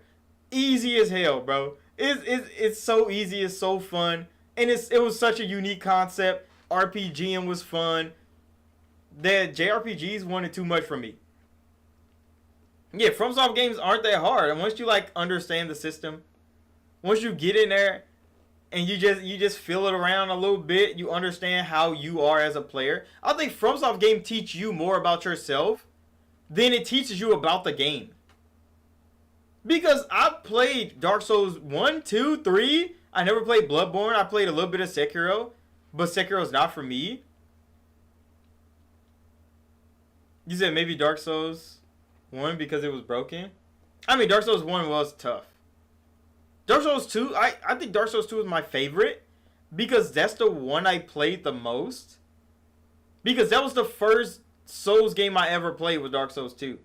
So I didn't know that Souls people didn't like Dark Souls 2 because that's the game that I started my Souls journey on. I started with Dark Souls 2. So it was so crazy to hear how people react to Dark Souls 2. Like in the media, all the other fans of Souls games, Dark Souls 2 is so hated. And I'm like, that's my favorite one. That's my favorite one. Maybe because I was young when I played Dark Souls 2. That was the first one I ever jumped into. And we were just fucking around in Majula. We started discovering so much crazy shit. And we just casually played through that game. But also about Dark Souls 2, you know, if you get your ass beat in one area for long enough, like if you keep walking through the same area for too long, all the enemies will be dead.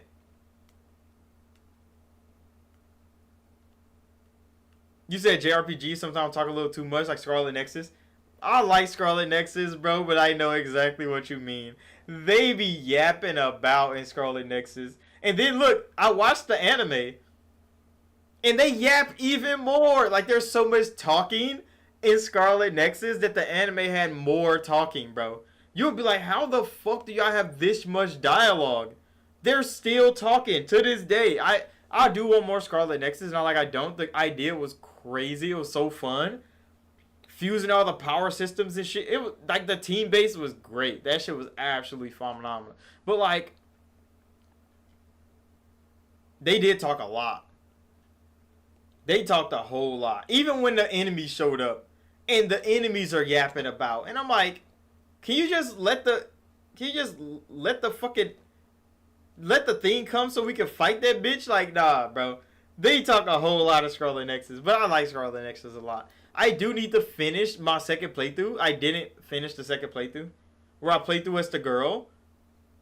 Because I finished the game as the guy, but then like her story and his story like coincides. So I need to go finish her story to get like the whole story, and then I'll be done with Scarlet Nexus, but I never went back. You said they have another one coming out? You hope it's less talking? Another Scarlet Nexus? I didn't hear about that. Hold on, bro.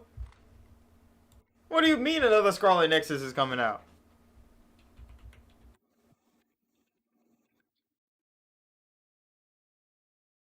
I like when I type in Scarlet, the first thing that comes up is Johansson. It's like, damn, is she the most famous Scarlet to ever exist? Are we getting another Scarlet Nexus? Where did you hear that from? Cause I do want more Scarlet Nexus, high key. You said Covain 2. I mean Covain 2, yeah, I know about Covain 2. But Covain has like no talking in it. Covain, nobody talks. That's kind of the downside of Covain. Like there's so many characters that you meet, and there's little to no dialogue, but they wanted to simulate a Souls game as best they could with like the NPCs, but like some of them are just so uninteresting, bro. And the fact that they don't have anything to say. You said you thought you seen it in one of the summer shows? No, that was definitely Covain 2. Covain 2 looked phenomenal, but old girl had like empty thighs on her legs. It was so strange, but I mean the art style is cool as fuck.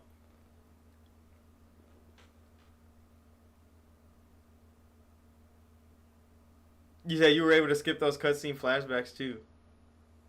What, in Covain? Oh, the walking ones? Where you like walk through the paths real slow? Wait, I don't think you could skip those. I think you had to walk through them, didn't you? I actually don't remember. I ain't played Covain in so many years. I should do a run through of that game for the channel. Holy shit.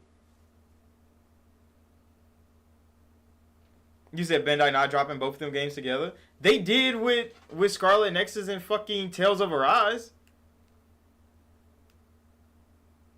And I tried Tales of Arise and I hated it. I wanted to like it so much. I just hated combat in that game, bro. That shit was not fun. You said you could skip them? I walked through so many. You know how many of those cutscenes I walked through real slow? And then like the image pops up and they start talking about whatever the fuck was happening back there, and then you walk a little bit further. Oh my goodness, nigga. I walked through almost every one of those and just listened to them like describe what was happening in the past. I really wanted to like Tales of Arise though. I just couldn't. I even tried to play the full game. I'm like, okay, bro, I'm gonna get it. But it was something about the fucking game, bro. I just couldn't. You said they didn't tell you? Yeah, they did not tell us. Cause, bro, I have so many versions of Covain on my Xbox right now. I have every version of Covain on my Xbox. Because I was playing Covain from when they started developing the game up until that motherfucker launched. I played so many versions of Covain. It is actually crazy, and I still have all the bitches. You can't play them no more. Those versions don't work no more. But like, I still can look at them, and I'm like, I was really a part of Covain's development. I wish I was a part of Covain's 2 development. I feel like I was a big part, even though I was just a player, a tester. You said there was an attack you could do that the game never told you about? There was an attack you can do.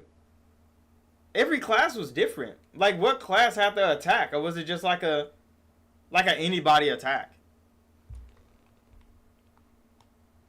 Was it a bug? What the fuck? Did we miss one?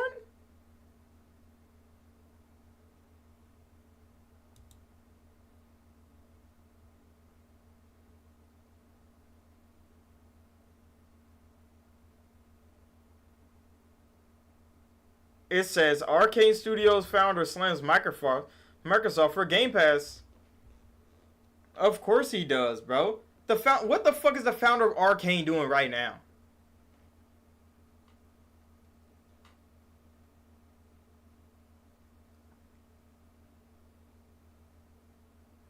You said they let you play during a lot of the dialogue.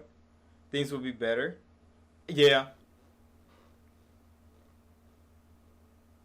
But it'd be a whole lot of talking. They could do like telepathic talking. They do that a little bit. But yeah, what the fuck is Arcane's founder doing? Cause why is he yapping, bro? I swear all these like old ass founders of studios,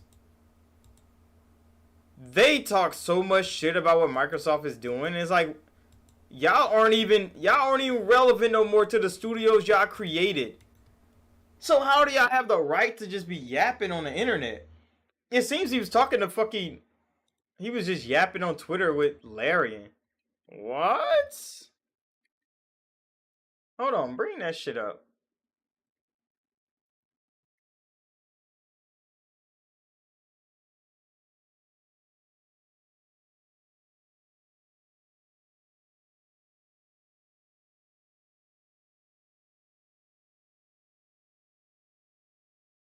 It's from fucking Forbes.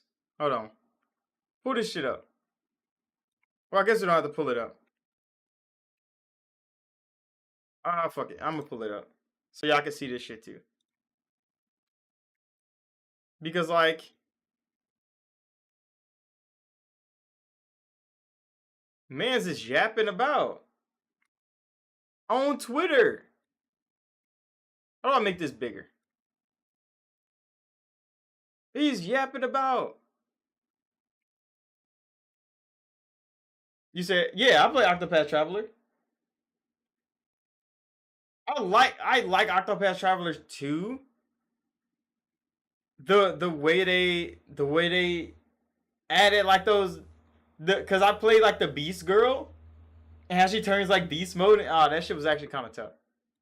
But look, the founder of Arcane, which I mean, okay, you could be the founder of Arcane. It says now he's the president creative director of Wolf Eye Studios. Start yapping on Twitter about Game Pass. When you never had the comfortability to create for Game Pass. Then Game Pass is an unsustainable model. They always say that. And when is your studio going to run out of money? That has been increasingly damaging the industry for a decade. Every time I see a developer say this shit, every time I see a developer say some shit like it's an unsustainable model that increasingly damages the industry, and it's like the only people that are scared of Game Pass are ones that want people to buy products and not have anything to say about it. That's exactly what it is. Because if you sold products that you were actually working on to sell and you wanted them to be great, that would be one thing. But when you see 90% of the gaming industry are producing nothing, and Game Pass is the only thing protecting gamers from that shit. How many games have you seen from big studios dropping Game Pass and they fucking flop? We saw Outriders. We saw motherfucking it was a game from fucking Capcom, the word one with the robot suits. I forget his fucking name. Like, they all be crying that Game Pass is hurting the industry, but when you see good games dropping Game Pass like Claire Obscure, and more people buy and play that game than would have ever heard about it, that's what Game Pass is for. But when you see Capcom drop and they drop some trash in Game Pass, and the game is nobody plays it. And when you see Square Enix drop some trash in Game Pass and nobody plays it, who do you blame?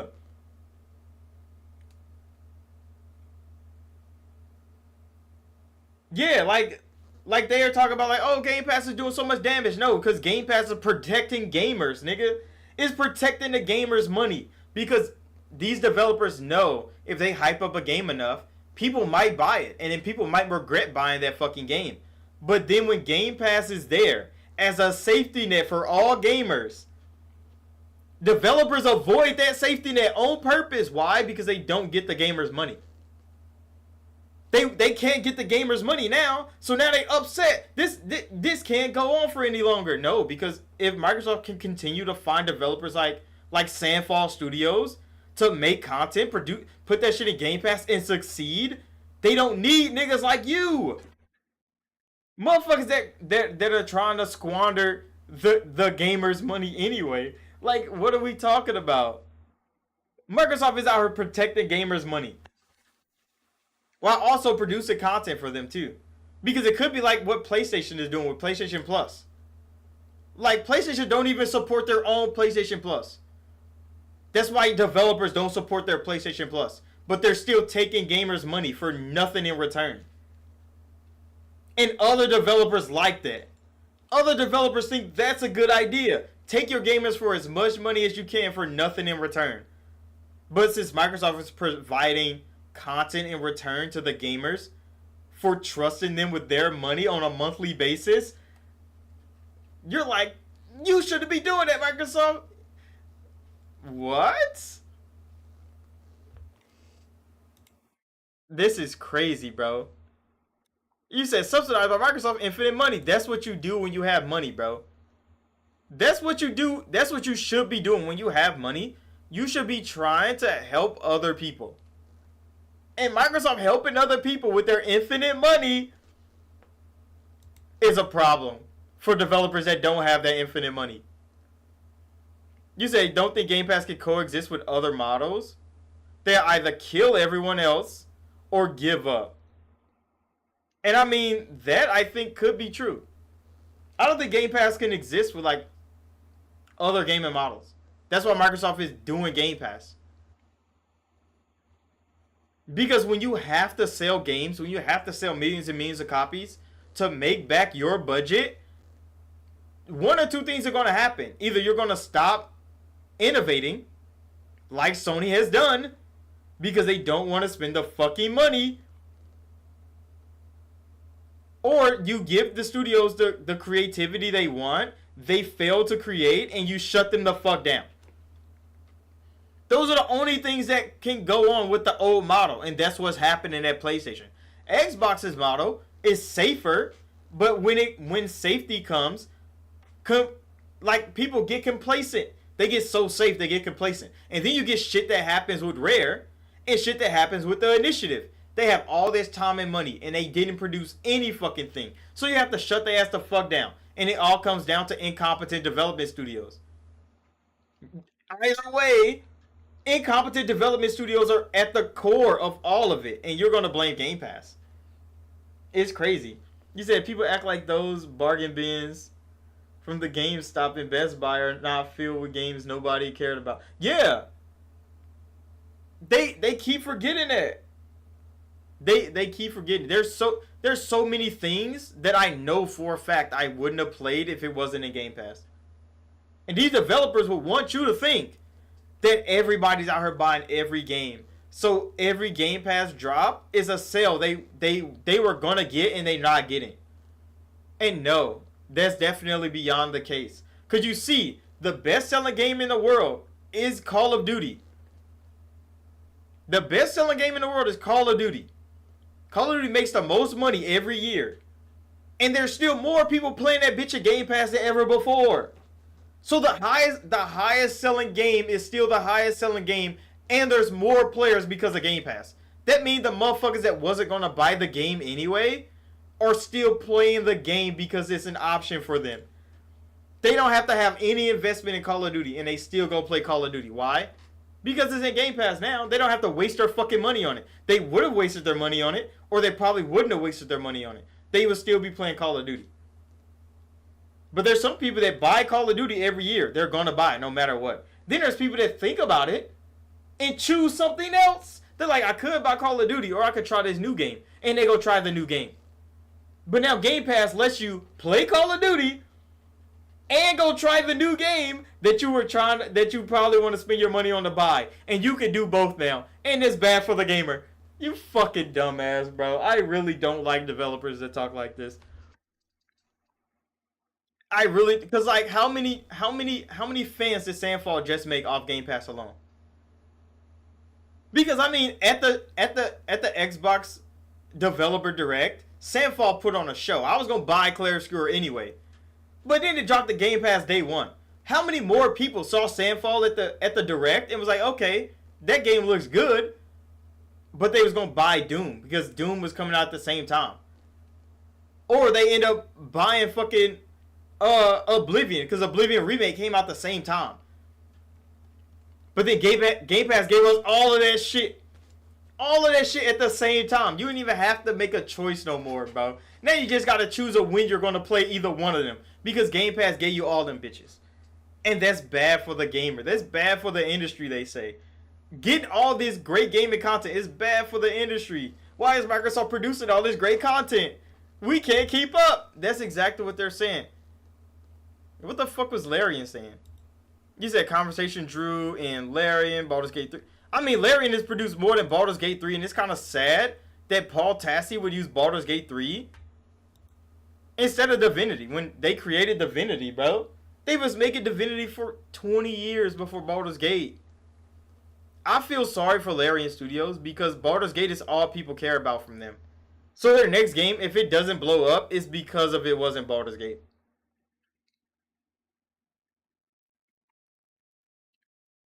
You said back then you would lose money and shut down. Now with Game Pass, you have so many studios backlogs. Yeah. And that's why PlayStation is going through the turmoil that they're going through. That's why when you look at PlayStation Studios lineup, you're like, where the fuck is Insomniac? Where the fuck is Ben Studio? Where the fuck is Sucker Punch? We know what Sucker Punch is doing now. They got Ghost of Yotai coming out in a little bit. But Ghost of Yotai doesn't look like a new game. It looks like a DLC for a game they already made 6 years ago.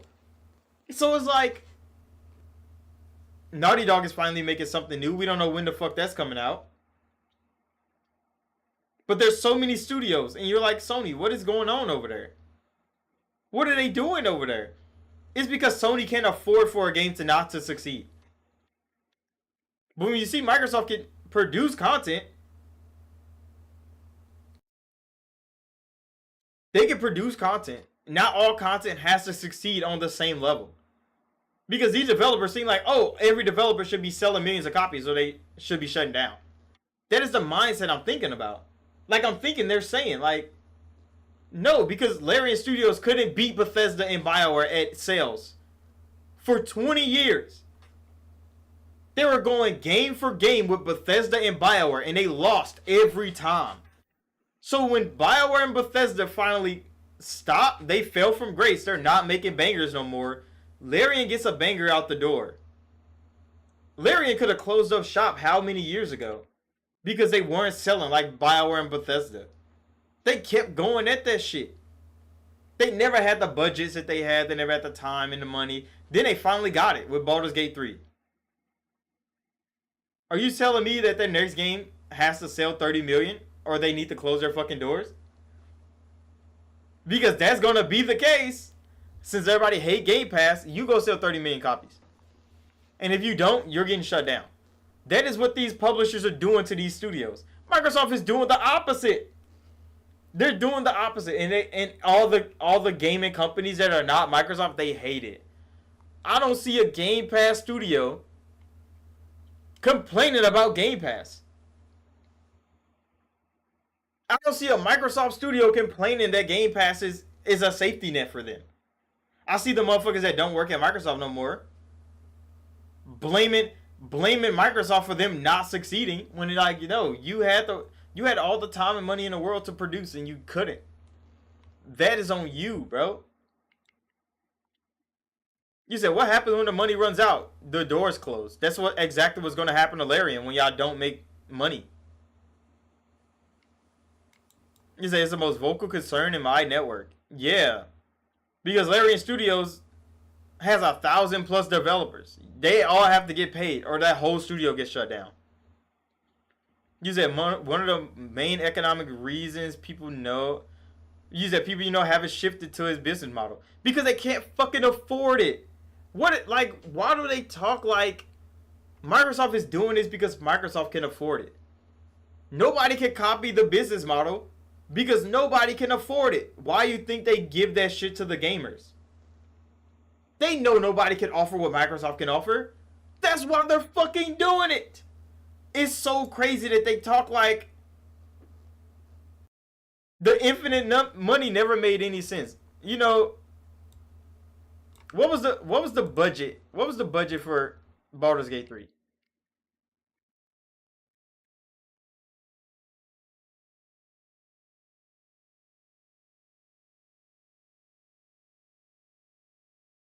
What was the budget for Baldur's Gate 3? Baldur's Gate 3 cost $100 million. That's what it says on Google. Baldur's Gate 3 cost them $100 million.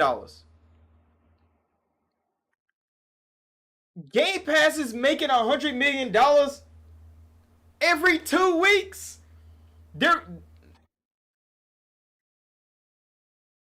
Microsoft can fund Baldur's Gate 3 at least 60 times a year.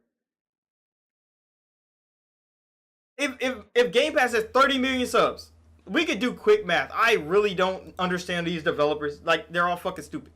If Microsoft has 30 million subscribers in Game Pass, even for $10 fucking a month, even though they're paying upwards of 12, 13, I don't know the price right now, but they'd be making $300 million a fucking month. That means they can make Baldur's Gate 3 times a month on the bare minimum of Game Pass, and they're saying this is unsustainable. How much money do y'all need? If they're making $300 million a month, that is an off. I know they're making way more than that. They have to be, because that's just bare minimum numbers. That is just base numbers I could just pull out of a fucking hat. If they're making $300 million a month on Game Pass, Baldur's Gate only cost $100 million. That means they can make Baldur's Gate 3 times. They can fund Larian Studios for $300 million games every month, 12 months out of a year. How is it unsustainable? Every game doesn't cost $100 million. There's $20 million games. There's $30 million games. That means they could keep funding games every month of every year off Game Pass alone. They don't have nothing to do with sales on PlayStation, on Steam. Of Game Pass alone. And 90% of the content is their content. It's not going anywhere. So if they throw $50 million to another studio to get a game in Game Pass day one, that is just money they could throw around. But for some reason, people don't understand. How could these developers not understand that? You say it's all about free-to-play first, viral games like Elden Ring and Power World come after. I mean, yeah, because the Fortnites and the Call of Duties dominate the gaming industry. Then the yearly releases like Madden and 2K. Everybody else's game comes after that. The money trickles down from Call of Duty and Fortnite. So Warzone, Fortnite, Madden, FIFA, 2K, and then everybody else. That is how the gaming industry works now. But all the old ass developers don't want to see that. They don't want to see the top 10 best-selling games every year. The top 5 is the same every fucking year. Except that one banger game that comes out every 2 or 3 years. Like Hogwarts Legacy. Like Baldur's Gate 3. Like Clair Obscur. Like Elden Ring. Like, those games come out rarely. Those games rarely sell in the top 10 best-selling games. Game of the Year last year only sold 1 million copies. Game of the Year last year only sold 1 million copies. The best-selling game last year sold 20 million, and that was Black Myth, Wukong. But Wukong wasn't even in the top 10 best-selling games last year. Think about that. That motherfucker sold 20 million copies, and it wasn't in the top 10 best-selling games last year. The game of the year also wasn't a best-selling game last year. But you know who was a best-selling game last year? Call of Duty again. Motherfucking college football, Madden NFL football, 2K. Those are still top 10 best-selling games last year. Football Club, FIFA, top 10 best-selling game last year. But these developers talk about unsustainability. I don't even know if they know what sustainability means. I think Microsoft can fund every one of their studios on $100 million a month.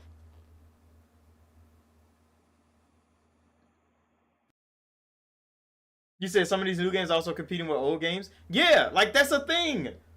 Like every game that comes out is competing for Fortnite in time and money. The Fortnite Battle Pass versus your new game. Every year. Every month of every year is going to be your game versus Fortnite. Because Fortnite isn't going anywhere. Your game versus Call of Duty Warzone.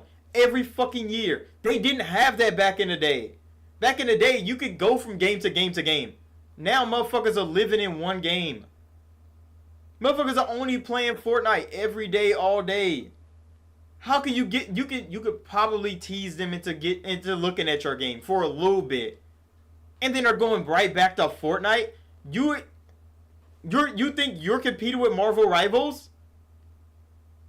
You're not. You're fucking not. You're not making as much money in Marvel Rivals either. Like I don't think these developers is getting with the times, and that's why Game Pass is helping.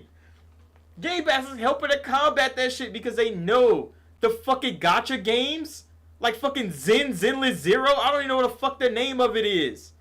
And fucking Ocean Waves. I don't know the name of these gacha games, but them motherfuckers are dominating the charts. They're making more money than any one of these studios could ever make in their whole existence. They're making it on one gacha game every fucking year. Quarterly earnings are crazy, and you're saying Game Pass is unsustainable. Are you fucking stupid? And this is the director of publishing at Larian on Twitter publicly saying that shit. When Larian needs a check, don't call the infinite money glitch Microsoft. They probably might not help your ass, bro. They hold a grudge. Microsoft holds a fucking grudge. They might not fuck with you, bro. They might not fuck with you. Because, like, Larian, you have to succeed. You have to sell your next game. You don't have to say that to Ninja Theory. You don't have to say that to id Software. You don't have to say that to Obsidian. You have to sell your next game or you get closed. Microsoft wants them to produce great content. They ain't look at a single sales number in the last 10 years for none of their studios. They just want them to produce great content. And the ones that produce great content are still open to this day. The ones that don't, they get shut down. Go find a different job. You don't want to work here.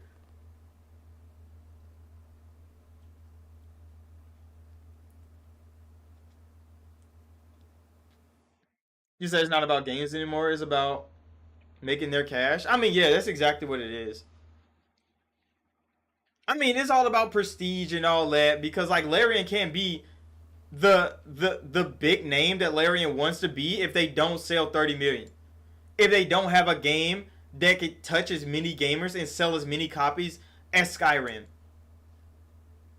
They don't think they could be the face of RPGs if they just have Game Pass to hold them up. They think they need to sell 30 million or they can't call themselves great. And I'm like, if you only care about the bolstering, the big talk of, oh, I sold 50 million, like, come on now, bro. If that's all you care about, you're not a creator anymore, bro. Now you're just a figure. Because do you think Skyrim was looking to sell that many copies to resell over 3 generations? Skyrim wasn't trying to be that. They were trying to make a great RPG, and they did. And then gamers bought that shit again and again and again for 15 years. Like, they accidentally created that success. Bethesda has been scared to drop ever since. Do y'all not know that? They've been trying to do everything else but make an Elder Scrolls game Why? Because Skyrim is still on everybody's mind. They can't get away from that shit. They succeeded where they never knew they could. Now they're scared to drop because they know if it doesn't do Skyrim numbers, they failed somebody. You think Todd Howard goes to sleep at night like, yeah, bro, I could just drop another banger of a century game? No, he's working his fucking ass off trying to get a game that he thinks is going to be at least as good as Skyrim. That's what artists are dealing with every time they succeed. They're trying to do it again. And these niggas talking about, like, Todd has the safety net of Game Pass. That's why when Starfield came out, it sold like 10 million copies and motherfuckers called that failure.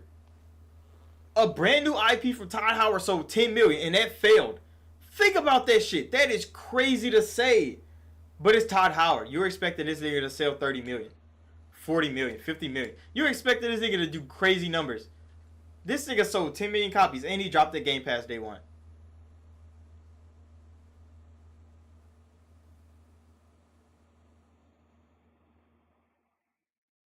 Yeah, that's what I'm saying. Like, these developers that never succeeded at anything. What was Arcane's biggest game? He's the founder of Arcane when he said, like, oh, Game Pass is unsustainable. It's hurting the industry. What was Arcane's biggest game?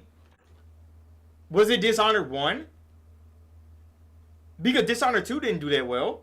I know it wasn't as big as Dishonored 1. Prey didn't do that fucking well. I know it did good, but it didn't do as good as Dishonored 1. It definitely wasn't Redfall. So, like, what is Arcane's level of success? And then think about them topping that.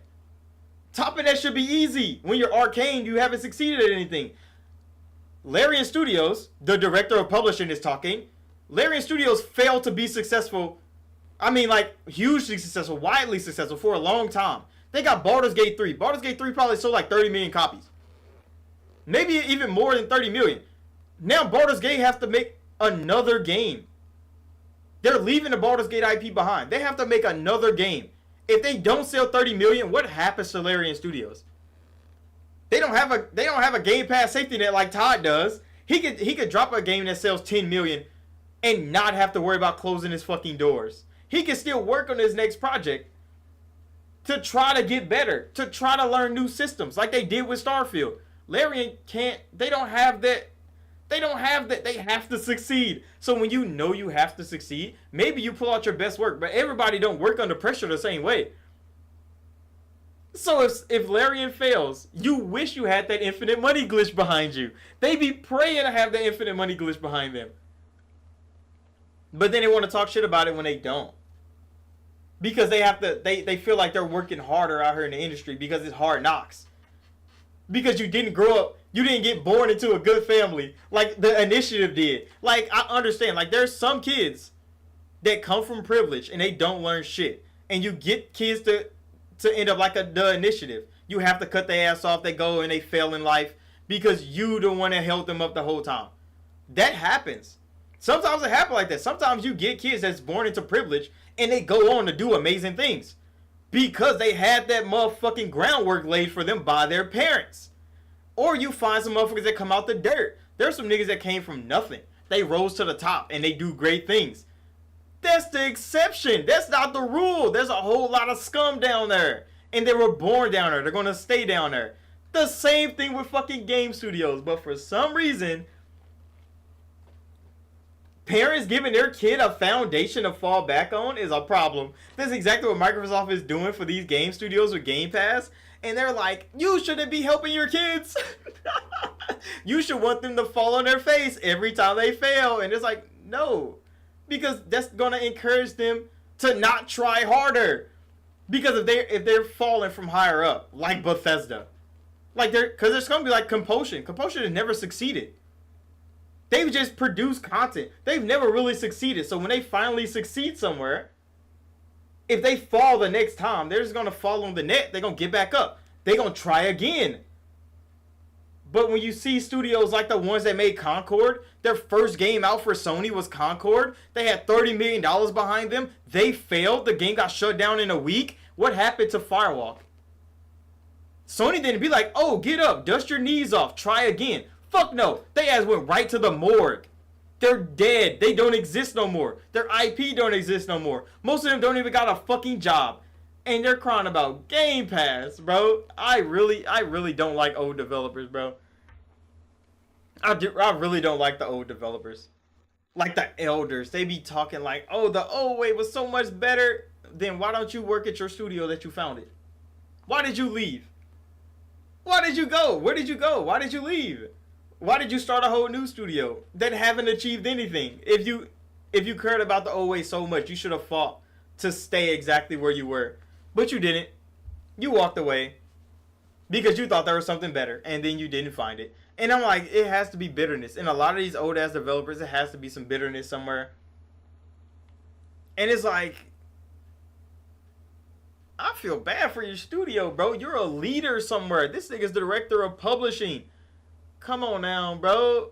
You have a whole studio that you have to represent, and you're talking on Twitter about the #1 company in the world with all the money at their disposal. And you're like, yeah, fuck them. We don't need that money. But you did. At one point you did. That's why you dropped on Xbox, bro. But it's fine. It's fine. This is what they do on the internet, bro. This is why you can't take developers at face value no more. I think the way that they talk now on the internet, you can't take developers at face value because they don't talk to their customers. Because if they talk to their customers, 90% of their customers are probably niggas that describe the Game Pass, just like me. Probably people that enjoyed their games, just like me. Like actual gamers enjoy Game Pass because it protects them from the shit developers. From when Square Enix is fucking up. From when Ubisoft is fucking up. Because them motherfuckers drop a Game Pass, you play them, and you're like, I'm so glad I didn't buy this fucking game. There's no regret anymore. Like, if right now you see Mech Break, you want to play Mech Break. Mech Break is in Game Pass. I don't know if it's free to play or not. I didn't even really look at it. But imagine, if Mech Break came out, it was $70. You bought it, you hated it. Versus you playing that bitch at Game Pass on a subscription you already paid for.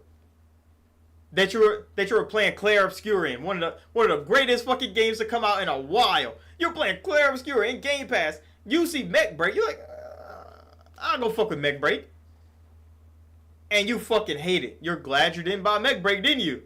Go finish playing Clair Obscur. Now you go put your money into games you actually want to fund. Into developers you actually want to support. You don't have to support every fucking developer the same no more. Some games come out and you see it, you might try it out. You never heard of this studio. You never played this type of game. And you go play that bitch. Game Pass give you the options to just go dive into some shit. And you play it and you enjoy it. Now you're looking for their next you're looking for the next drop. You're like, damn, I didn't know this studio was like this. Let me go support them somewhere, bro. And old ass developers like, that's not the way the gaming industry should be. They should have to grind their whole life away just to get noticed by the fans. They think, oh, it's so bad, bro.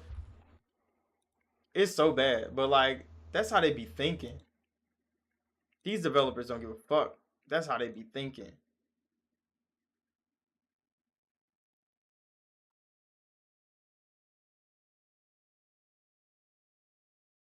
They said Dragon Age the Veilguard costs double of Baldur's Gate 3. That is crazy to think about.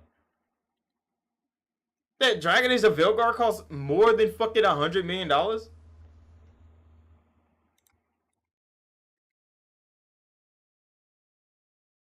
But yeah.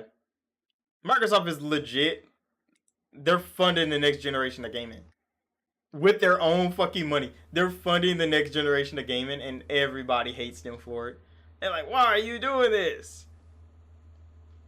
Why are you helping us when we don't ask for it? It's like, because Microsoft want to be here. Now we got to see what GTA 6 does. Because GTA 6 has been in development for so long. If GTA 6 doesn't succeed...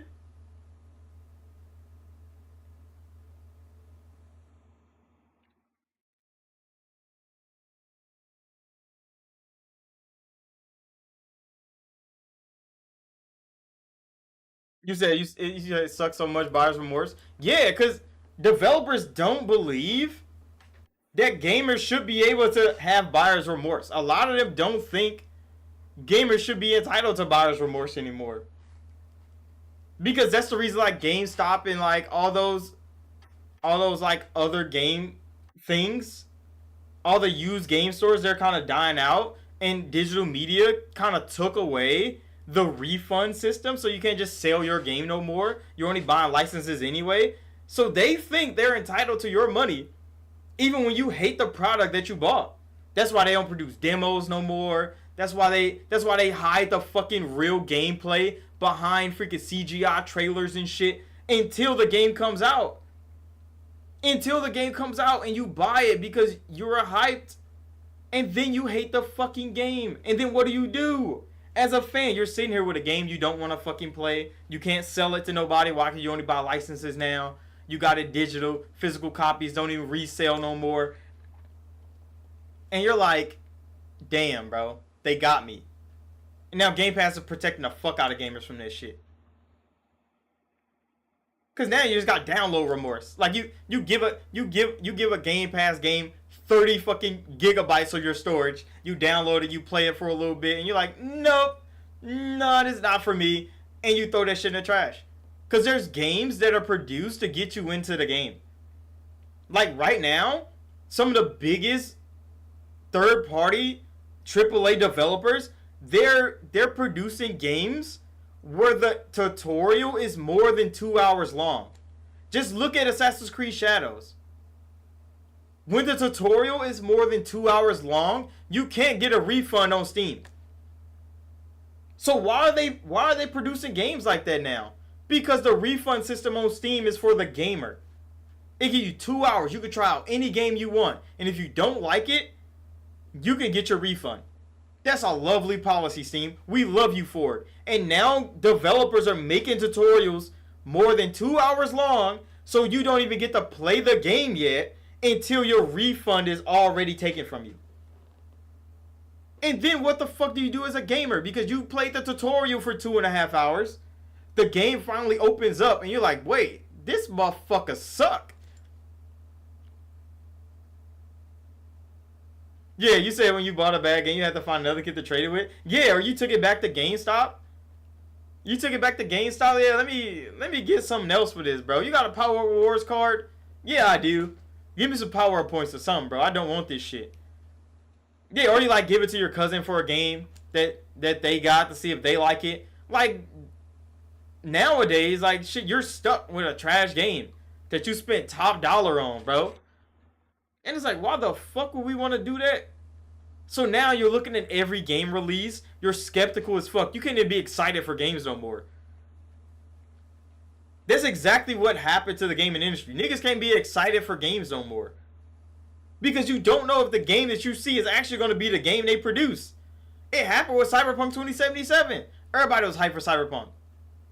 Then the game came out and you couldn't even fucking play it. You had a PlayStation 4. You had an Xbox One. The game didn't even run. You had a PC, the game didn't even run. There were so many bugs and glitches and breaks, you couldn't even play through half the fucking game. Everybody getting refunded. And you were like, damn, bro. And it was from a studio you thought highly of, bro. They produced The Witcher 3. CD Projekt would never do the gamer like that. And they did. Now who do you trust in the gaming industry? Your favorite development studio just fucked up. 20 million motherfuckers hate them now. What do? What do you do? Come on now. Look at BioWare, bro. They all over my room. They all over my wall. They had miss after miss after miss. What do you do, bro? What do? You can't do anything. You just have to sit here and be like, well, fuck. Now gamers be like, yeah, bro, I probably shouldn't have bought that shit. And I'm like, I didn't regret buying it, but like, all gamers aren't built the same. They hated it, and they're like, fuck. And then they voice it, hatred online. Your favorite studio will get shut down. If BioWare had, oh damn, camera, you don't have to put me up like that, bro. To show my collector's edition of Andromeda. I know people hated the fucking game. It still sold 10 million copies though. Andromeda still sold 10 million copies. It might have been a failure. It sold 10 million. So like BioWare did something. Maybe 90% of the 10 million that bought it had buyer's remorse. They did sell 10 million. I'm not gonna say they didn't, But I mean, Game Pass is protecting a lot of motherfuckers now.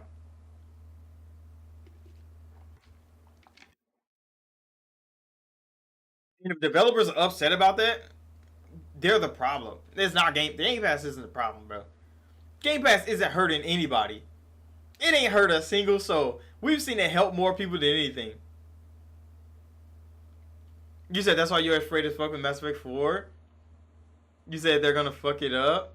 You just know it? See, and that, like, I understand the sentiment. I completely understand that shit, right? Because, like, what do you think after you see how BioWare has tarnished their own name? In the past 3 releases. I've enjoyed the last 3 releases. I'm not one of those people that hated all of them. I played through Dragon Age the Veilguard. I enjoyed it. It wasn't as good as like, I'm not going to compare it to fucking Origins. Different people made the game, but it was still a great game. I mean, it was still a good game. I wouldn't call it a great game. There were so many things I would have changed. But as a gamer, I still enjoyed it. But yeah, I know the people that fear the next Mass Effect game because they're thinking, like, if it's not going to be like Mass Effect 1, 2, 3, if it's not going to be like OG Trilogy, they don't want it. And it's like, damn, I understand. But I do want to see what's new for Mass Effect. I don't want them to just give up because they're not the BioWare they used to be. Because I still want to see more Mass Effect. The universe itself is what I care about. I don't really care about the people creating the game. I care about the name of the... I care about Mass Effect. I want to see what the fuck the Milky Way galaxy is going to do after the Reaper invasion. I want to see that shit. Hopefully it's good. But I want to be optimistic, not pessimistic, because I'm a gamer, bro. I'm trying to be excited for something. And yeah, there's not a lot of studios you can still be excited for. I just hope BioWare can produce, bro. They got enough developers. They got some OGs still there. Not all the OGs are there, but they still got some OGs there. They got some veteran talent. They could pick some people up. They could probably even produce some shit that gets some OGs to come back. We saw Mike Laidlaw and them come back to BioWare a couple times to consult on things, to help them, to like guide them down a path that was better than the path they were on before. Understandable. Like they could probably pull some of the OGs back. Like, hey, we got some real good shit here. What do you think about it? They could put their little 2 cents in. The developers can keep going. Like I'm still optimistic. I'm looking forward to the next BioWare drop. I just hope it's fucking good, bro. I just hope it's fucking good. Like I don't want them to to get reduced to nothing. I don't want BioWare to not exist no more. I know we're not gonna get KOTOR no more. We're not gonna get Mass Effect, Dragon Age, Origins. We're not getting that from BioWare ever again. But I want them to find a place where they can still produce content just for the fans. You might not be mainstream no more. BioWare might be done with the mainstream. I just need them to get their core audience back in order. To get the ones that was there for you when Dragon Age 2 dropped. Just get those niggas back. If you can get the niggas that was there when Dragon Age 2 dropped, BioWare will be fine, bro. They just can't be mainstream no more.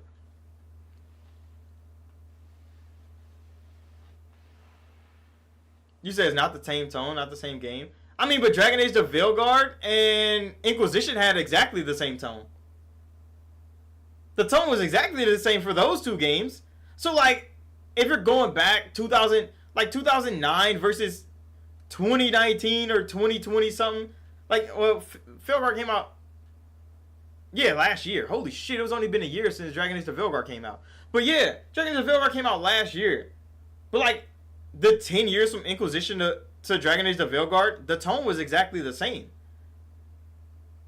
The tone was exactly the same. They didn't, like, the tone didn't shift. But the tone from Origins to Inquisition was completely different. The darkness that was Origins was never in another Dragon Age game ever again. It was barely in Dragon Age 2. And I have every BioWare drop to exist. So we're talking about tone change. Like the tone difference from Inquisition to Veilguard is exactly the same.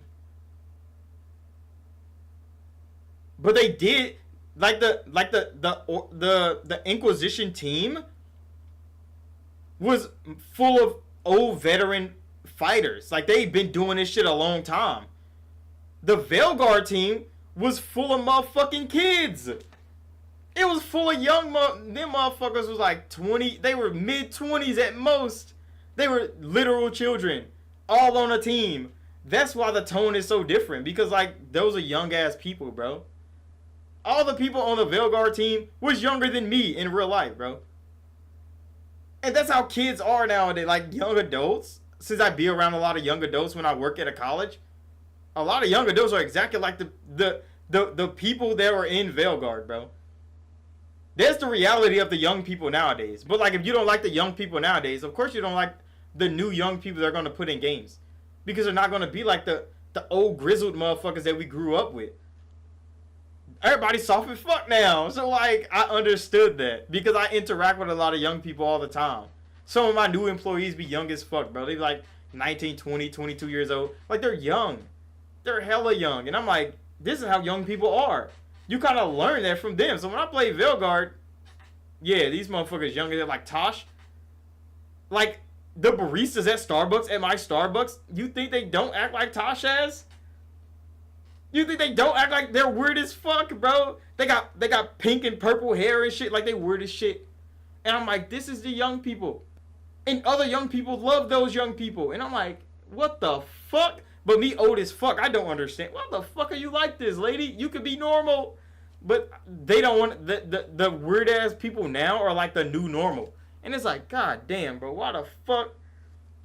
But me, I'm an old ass fan, bro. Like, bring me back to Liliana and Morgan, nigga. That was my style. That was my type. Bring me Win ass back, bro. They need to redo Origins, right? Give Win a romance and let me smash. That's what I want. Give me Flemeth. Nah, I ain't gonna keep going like that. But yeah, I kind of understand. But yeah, the tone of Dragon Age always shift. Yeah, that, like,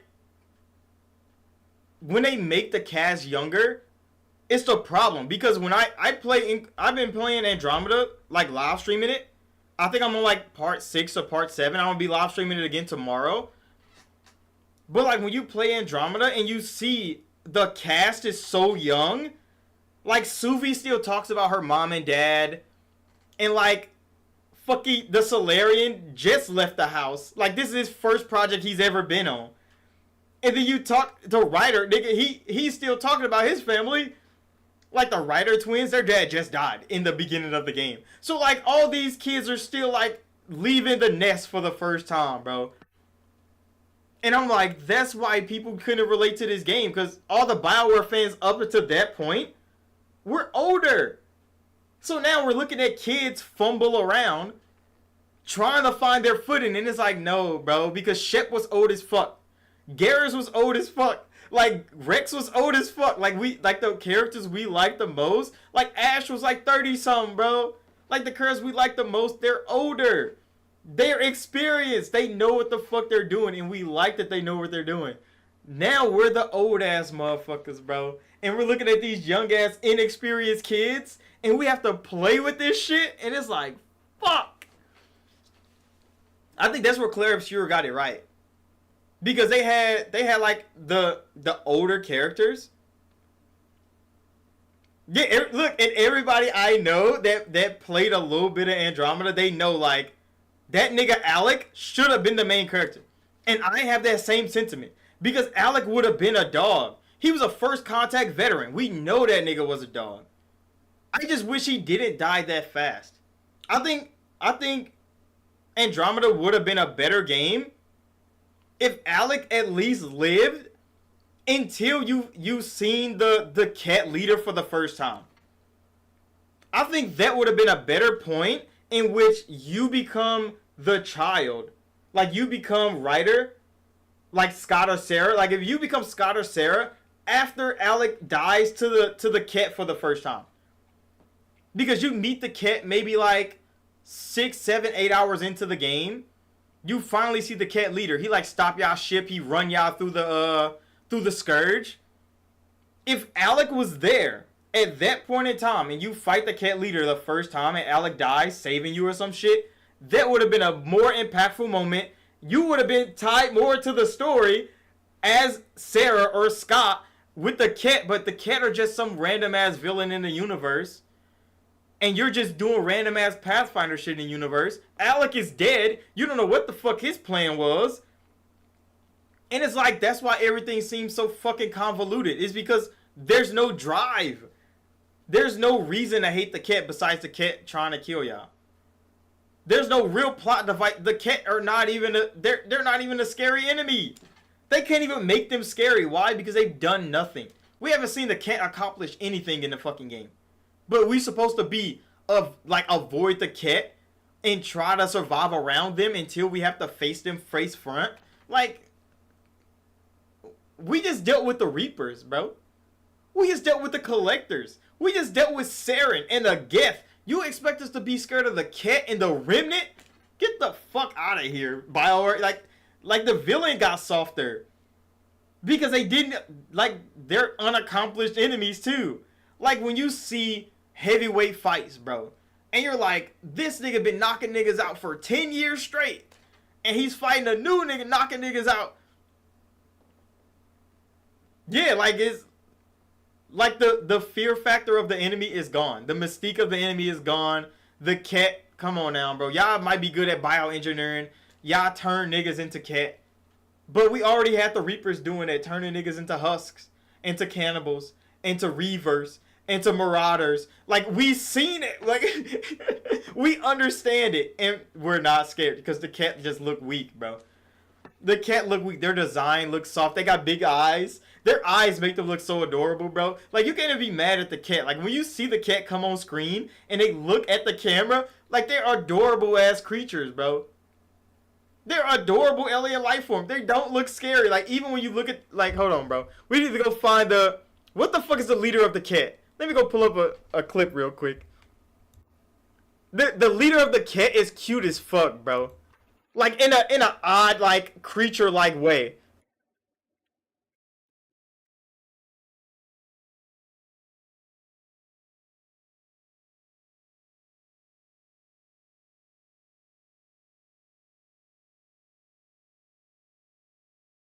Because when is that? Yeah, when does the fucking Archon come on screen? This nigga's adorable as fuck. Like, Thane would be scarier in that villain position than fucking the Archon, bro. Hold on. Pull this up. It's from Fluffy Ninja. I'm probably going to get copyrighted, but it's fine. I don't really care about copyrights. I don't make no money on YouTube anyway. I do this shit for the love of the game. I do it for the love of the game. But, I gotta reduce this, because this is big as fuck now. Yeah. Look at this shit.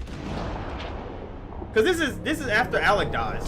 Which is so dumb, they made this nigga die so early on. That annoyed the fuck out of me. But other than that, them revealing the Archon, bro. And this nigga, like, look how he walks, bro. He got the most feminine walk in the fucking game, bro. Look at this nigga. Like, you expect us to be scared of this? Look at his little crown. This nigga's adorable, bro. Look at his little minions. Nigga, like, nothing that they produced with the cat was menacing. And it's like, we can't be afraid of them when they didn't accomplish anything. But, like, if the Archon actually killed Alec, he probably would have had some substance to who this nigga actually was. What he was capable of doing, but he had none of it. Look how cute this nigga is, bro. This nigga's adorable. Look at his eyes, nigga. That shit's adorable. He's like a little dog, like a little monkey.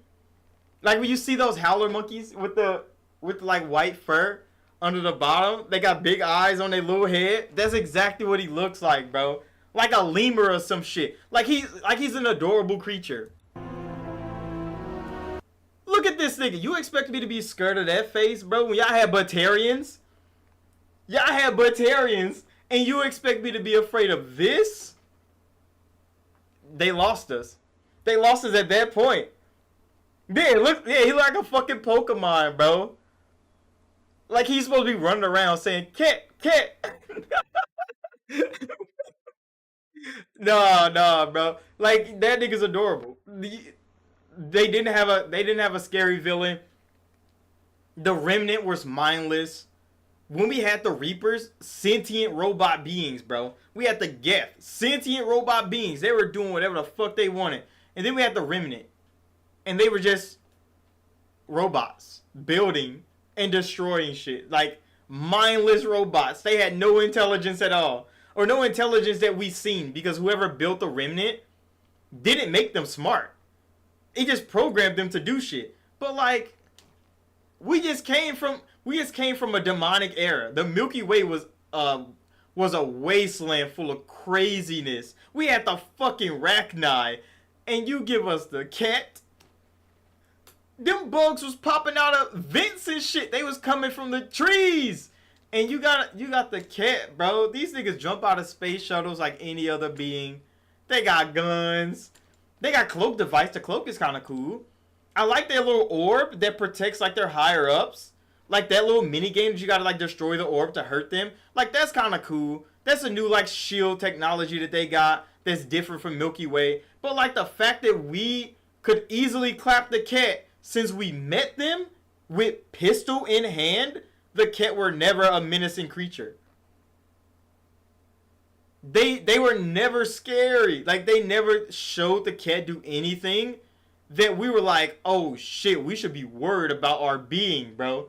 They didn't have that. And it's like, if they would have accomplished one thing. Because like Alec, everybody was like, this nigga Alec's dead. How the fuck did that happen? We're gonna die out here. Like, Alex should have been able to do more in the story before he dies to at least give the cat a reason to be enemies and to give Ryder a reason to want to be a leader. Because like Ryder just getting the mantle and nobody accepting that nigga having the mantle made his character growth even worse. Because when you start doing good shit, now everybody's like, oh, well, we should have believed in you from the beginning, but you didn't, bitch. And Ryder, not a mean person. Just like Rook in Veilguard. You can't be mean to these motherfuckers, bro. So the fact that y'all didn't believe in this nigga when he took over, when he finally started doing good, now you're buddy, and he just has to be respectful. People hated that shit. And I understand it. I do understand from the story's perspective. They wanted him to just pathfind. They wanted him to lead them into a better place. That's why they let Ryder be in charge. And that's why he couldn't be mean to the motherfuckers that's like running the Nexus. I would have smacked the shit out of at least like 2 or 3 of the leaders, because Shep would have definitely dogged their ass the fuck out. You got to hang up on a council anytime you wanted as Commander Shepard. Now you can't even say bye, bitch, to Tan ass or to what the fuck old girl with the stiff face. I forget her name. You couldn't even talk their ass off. You couldn't say one bad word to them as Ryder, and it's like, damn it, BioWare, you could have gave us more. But I understand as a fan. I understand what the fans be talking about, but I also kind of understand that Ryder's young. He's trying to, you know, make a name for himself out here. So he's being respectful, and it's like, disrespect the ass, Ryder. But he doesn't know what he's gonna do if he disrespect him, because he's never been outside of the system. Like, we've seen Shep outside the system. When they made that nigga a Spectre, he's outside the system now, bro. He can do what the fuck he wants.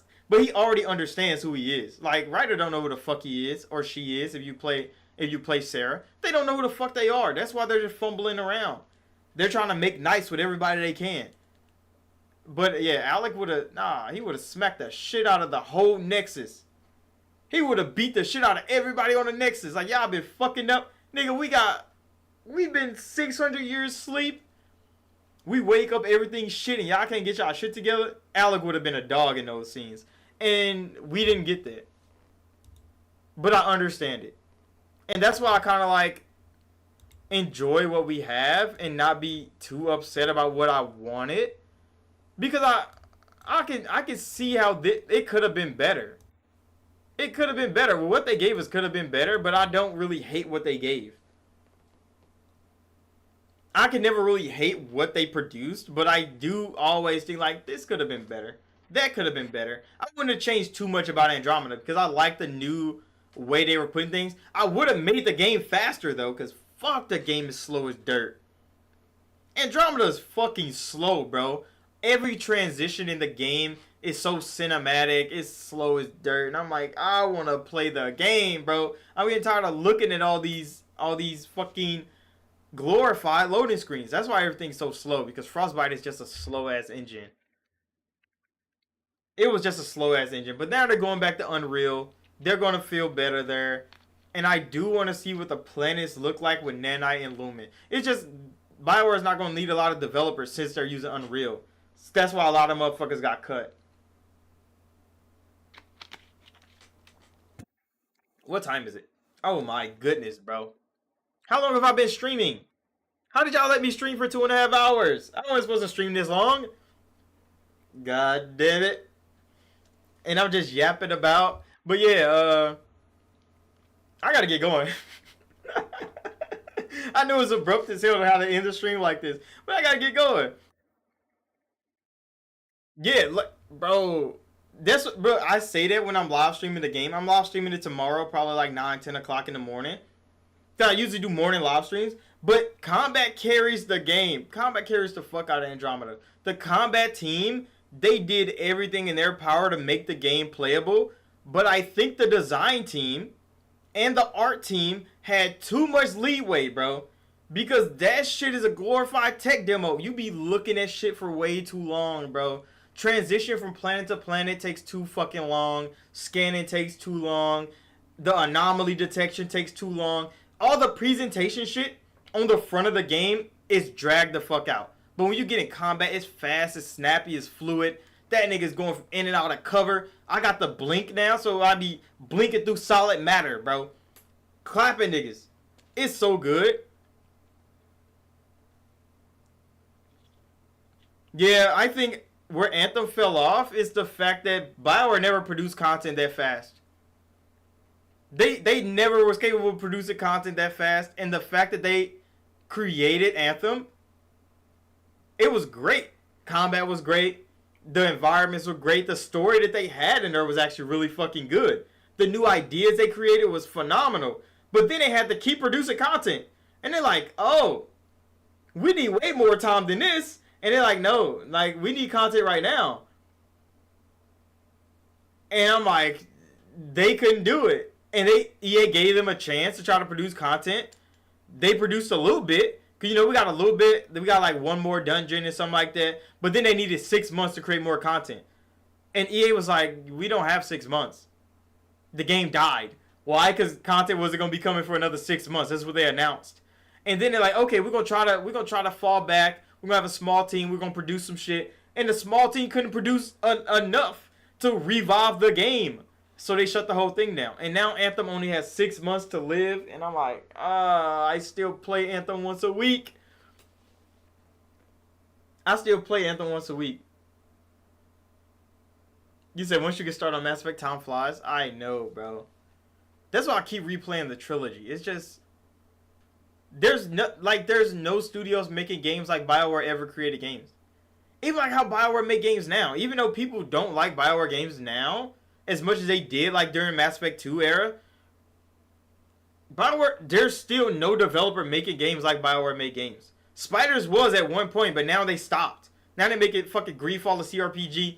And I'm like, if there was a studio that mimicked what BioWare was doing with Dragon Age and Mass Effect, they don't even have to have the same genre. It could be a fairy fucking, a wand shooting magic, like, fantasy genre. They could do a cyberpunk theme. It's just the way BioWare crafted games doesn't exist no more. And I think that's what I'm gonna miss from BioWare more than the IPs that is Mass Effect and Dragon Age. Because it's just a style of game is missing. That's why I like Greedfall so much.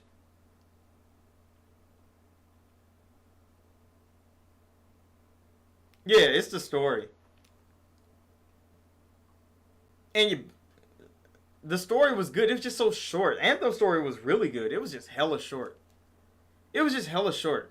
If Veilguard had more dynamic changes to the story, like if there was more drastic change in Veilguard's story, it would be an amazing story. Because Veilguard's story wasn't bad. A lot of people would say it was bad. They don't like the characters, that's fine. But like the main story, the quest was great. It's just you couldn't do anything but play the main quest. You just literally walked into that shit. Rook just said a couple quips, and then you just start fighting niggas. And you didn't get to make any decisions. You didn't get to change anything that could happen or would happen.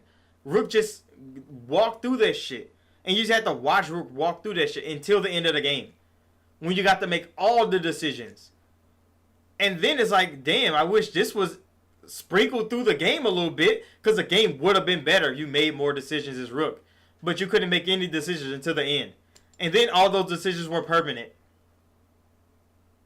And it's like, oh, now you're forcing me to sacrifice fucking companions that I didn't know I was sacrificing until they die. And it's like, then the whole fucking game shift. And you're like, well, fuck, I wish the whole game was like this, because then I would have been prepared. But no, the game was so soft, and then it got fucking crazy. How a game gonna make a grown man tear up? Look at Thane's death prayer, Morden's death scene. You said, give me that damn story. I mean, yeah, but those characters, you had attachment to them. Like, getting to know Krios in the second game. Like, the first time I played through Mass Effect, I didn't talk to Thane.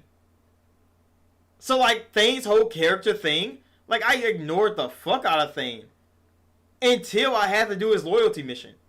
So then when you get Thane's loyalty mission, we go do loyalty mission. You learn from his son. But I didn't talk to Thane a lot in, like, my first time playing through Mass Effect 2. So I didn't really care that nigga dies in Mass Effect 3. And I'm like, I mean, it's just Thane. He's alright. But then I played through it more and more, and then I start talking to all the characters so I get to know them more. Thane was cool as fuck. He was a cool ass nigga, and I understand why he was in the game. I didn't even know he had a romance until Mass Effect was over. The trilogy was done, and I seen a video on YouTube of Thane and, like, Shepard's romance. I'm like, they had a fucking romance? I didn't know about that shit the whole time. I played through Mass Effect so many times. I never knew Thane had a romance arc. But he did. And I'm like, what? Even Samara has a slight romance arc. I tried to romance Samara. It didn't work. But she has like a small little, like, intimate moment with Shep. If you just be trying to romance her the whole fucking time and you don't romance anybody else, they get like slightly intimate. But I mean, Samara's like 800 years old. She's not dealing with your ass Shep. But she even have a little thing, and I'm like, that shit embedded deep in Mass Effect. I did not know was there. I just thought the romances were kind of set, but Thane has one. I'm like, what the fuck? Thane has that shit took me off. I was like, I did not fucking know that.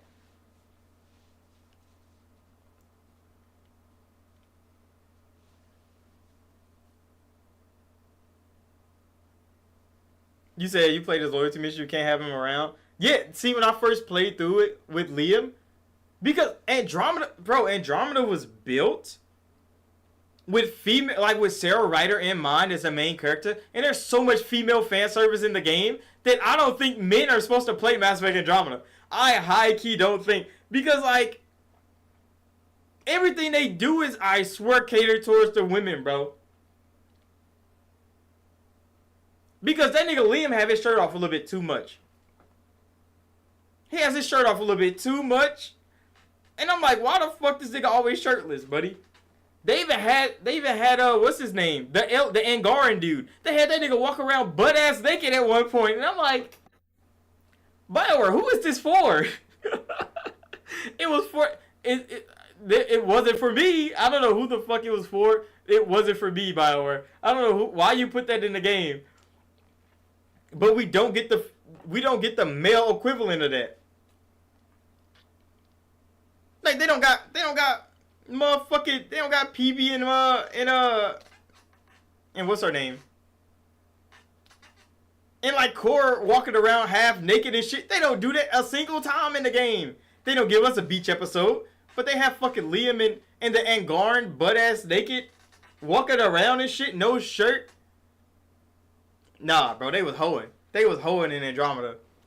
But no, Liam got cool, I think, when I played through as Sarah. Because I played through as Scott first. then I played through again as Sarah. That's how I know Sarah's the main character of the game. Because Scott is supposed to be in a coma the whole time. Sarah's supposed to be the main character of the game because everything is kind of... all the dialogue seems more feminine oriented. Scott don't fit in the storyline at all. Sarah definitely does. Like, almost perfectly. She fits in the story perfectly. And, yeah, everything's kind of built around Sarah. And I'm like, okay. I played through it as Sarah. Liam and like Suvi and them, they're so much better when you're Sarah.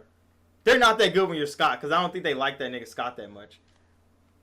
Like, Liam's alright. He's the bro, a little bit. But, like, Suvi doesn't talk that much because she's gay. And then Liam and them, they're attracted to Sarah, so they talk a whole lot more with Sarah than they do with Scott. Even the Angaran. I forget his name, bro. How the fuck I keep forgetting the Angaran's name? But yeah, even he talks way more to Sarah than he does Scott. And it's the same fucking game. But the interactions are completely fucking different when you're Sarah and when you're Scott. And I think it's because it's an emotional ass game. Like, everybody in there is emotional as hell. But I think Drax is still cool when you're Scott. I think Lexi's probably better when you're Sarah. PB's definitely better when you're Sarah. Because I think that the interactions make more sense when it's Sarah standing there and not Scott. I think that's what it is. Because Scott doesn't react like Sarah would in those situations. I think that's like the RPG around it. That's why she fits so much better as the main character. And that's where the Mass Effect trilogy just got that shit right. Because female Shepard and male Shepard was so interchangeable. Nothing was different. I think the writing was just... I don't know. It was more gender neutral. I guess that's the way to put it. Because even female Shepard in most cases, she gets fit every scene. Like shit male Shepard was doing, female Shepard did that shit almost better. Like almost, especially Mass Effect 3. Female Shepard is definitely the best playthrough in Mass Effect 3. By far. Male Shepard is good and all, but all the emotional scenes, Jennifer Hale just does an amazing job at portraying the anger, the sadness, the regret, the confusion. She's just better at all of that shit than Mel Shepard's voice actor. I forget his name. Is it Mark? Or is it Mark? I think it's Mark or something. It's something like that. I forget that nigga's name. But yeah, Jennifer Hale just does a better job. All the emotional shit. But Mel Shepard, Mass Effect 2, peak. Female Shepard can't compete. Oh, so it is Mark. Okay, so I did remember. Oh, yeah, it's like Mark something. But yeah, Jennifer Hale she cooks in Mass Effect 3. She fucking dominates Mass Effect 3. Every time I play Mass Effect 3, I gotta be female Shepard, bro. I gotta play as female Shepard because she's better. She's just better, bro. The scene with the Quarians and the Geth, when she punches the Admiral in the stomach, tell him to get off the ship, female Shepard does it better, bro. She does that shit better. When you go to the Ardok Yakshu Temple, she does that shit better. Talking to the elusive man, she does that shit better. Except Mass Effect 2, male Shepard, he does everything better in Mass Effect 2. All the renegade options are better in male Shep. But female Shepard, Mass Effect 2, talking to Anderson, Mass Effect 2, come on now, bro. All the times you talk to Anderson in Mass Effect 3 as female Shepard, that shit is emotional as hell. And I'm like, that because male Shepard and Anderson, they're like father and son almost. Because he's like the father figure for Shepard the whole time. That's why with female Shepard, it's like, nah, the emotion is there. It's so crazy because you know both Shepard fucking Anderson are trying to be like we're strong for humanity, but nah, you feel that shit in female Shepard's voice. Nah, you feel that shit, and I'm like, nah, they cooked here, bro. They brought them characters to life. That's why I won't be upset with the next Mass Effect game, whatever the fuck they do. As long as the characters are really good, I think they could carry, bro. Because Mass Effect 3 is remembered. It's remembered worse than it was. Because, I mean, it was amazing when it first came out. But then people slowly start to hate the game over time. And it gets nitpicked to hell because, I mean, it's easy to look back on something and be like, oh, they could have, this could have. But, like, when it came to scenes, nigga, they did everything right. Every emotional scene in Mass Effect 3 just fucking hit. And then Female Shepard just made that shit even better. When Legion have to die, come on now, bro. Even, what? Does this unit have a soul? Yes, of course you got a fucking soul, nigga. You're Legion. You're the OG Geth. Ah, god damn it. Nah, it's so good, bro. I need to play the trilogy again. That shit's just phenomenal. I need to end stream. Y'all goated me. I was supposed to be ending stream, and y'all got me yapping again. See, Mass Effect always got me yapping so much. But yeah, I do need to end stream, bro. You said right up to the last, right up to the last 5 minutes with the color choice. See, I understand the color choice. I don't like that the concept art for Elusive Man's fight came out as a callback to Saren's fight, and they didn't do that. They cut that out the game. I kind of hate that happened. I kind of hate that happened. You say you're never gonna let that go. I really hate that happened. But the destroy, the control and the synthesis, I do understand that. Because like each Mass Effect game was a tribute to one of the colors. So synthesis was Mass Effect 1, destroy is Mass Effect 3, control is Mass Effect 2. So like those 3 colors had 3 games to to symbolize what you thought was the right thing to do for the universe. We all know the right answer. It's destroy. Destroy is the right answer. 10 times out of 10, destroy is the right answer. But like, people understood the control. That's why a lot of people chose control. People chose blue for some reason. Some people chose fucking green. I don't know why the hell they would choose green. We played through the same Mass Effect game. We all played through the same 3 Mass Effect games, the same trilogy, and people thought green was the right choice. You're indoctrinated. If you chose green, you got indoctrinated by Mass Effect, by the writers of Mass Effect, by Sovereign, by motherfucking Harbinger. You got indoctrinated in real life, in real time. We saw the fans get indoctrinated. They chose green. That's just crazy work. BioWare was they're unmatched writers to have motherfuckers choosing green because they indoctrinated a whole community of people. If you didn't choose destroy, you got indoctrinated by the Reapers, by Edie, by the Geth. You got indoctrinated. They got you. You say I have the focus of free will and make it a choice. Any other choice but destroy takes all that away. Yeah, that's the thing, and that's what BioWare was telling us for 3 games. It was telling us like we gotta get these motherfuckers out of here, bro, because they're gonna take everything from us. And then they give you the choice to relinquish your free will. And people was like, that's a great idea. Harbinger has you. What the fuck? You choose blue, Harbinger has you. You choose green, Sovereign got you in the first game. Oh my god, you got indoctrinated. And the whole 3rd game is Shepard trying to fight indoctrination. And to be strong enough to choose the destroy ending. And you choose destroy, everything's made right. Everything's made right. But there's a community. There's a community of BioWare fans that chose green. And it's like, why would you choose green? Oh, god damn it, why would you choose green? Like, the blue, like, the people that chose blue, the Elusive got it, like, Elusive Man got to you, bro. He was spit, like, Elusive can spit some facts, bro. He an OG from First Contact. He know what the fuck is going on. But he got corrupted by that shit, bro. The control corrupted that nigga. You have to see that the control corrupted that nigga. You think Shep is about to be the outlier? He's not an anime protagonist. We wish he was. If Mass Effect could get an anime, that should be phenomenal, bro. I know it'd be peak. But like, Shep is not an anime protagonist. He's just a one true soldier, bro. He's a real dog. You have to destroy the Reapers, nigga. They're not gonna stop. They're not gonna stop, bro. And motherfuckers are choosing green and blue. God damn it. But I think BioWare did want people to have the choice just to see what the fuck happens. Just to see how the community reacts to the green-blue. I know everybody hated it after a while, but like, if you fought Elusive, the only decision to make would have been destroy. But getting Elusive to plead his case,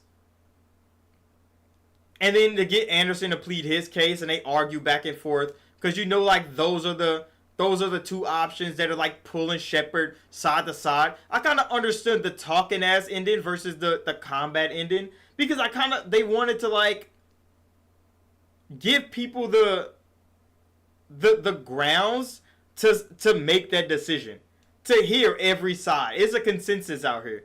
So you in here, you got to decide, but you have to choose a side. And then the goddamn little Star Child was like, hey, we have green. Get the fucking green out of here, bro. Best of both worlds, my ass. You're trying to manipulate me. And a lot of people fell for it.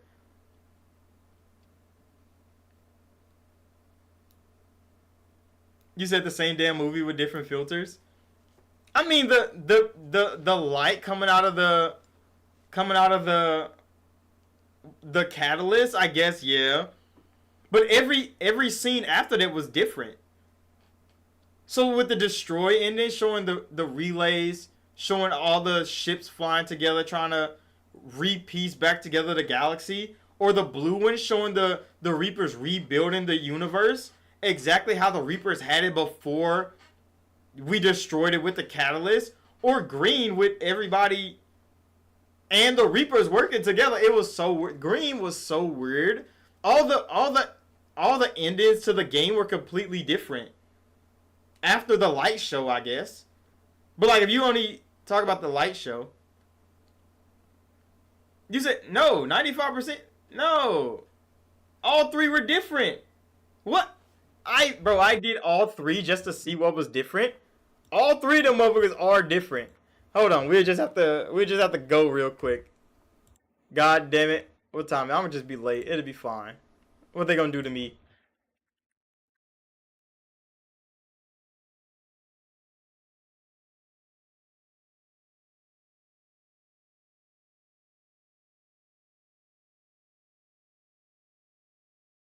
Because they show like Edie and them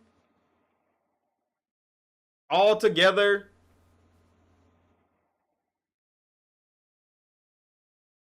I don't want to see like the whole fucking. I don't want to see them making the choice. That part we don't need to see. Like the talking and the gun firing. We just need to see after. Because that's the part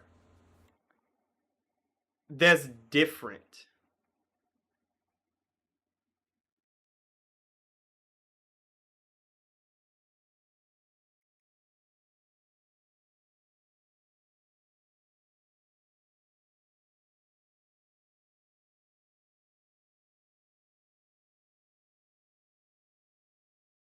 You said that's the extended cut?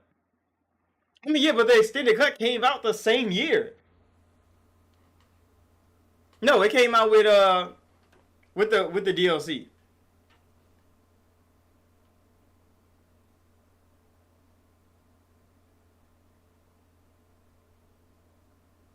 I was just on YouTube looking at it.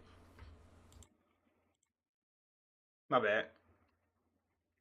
I was just trying to not watch the whole fucking video.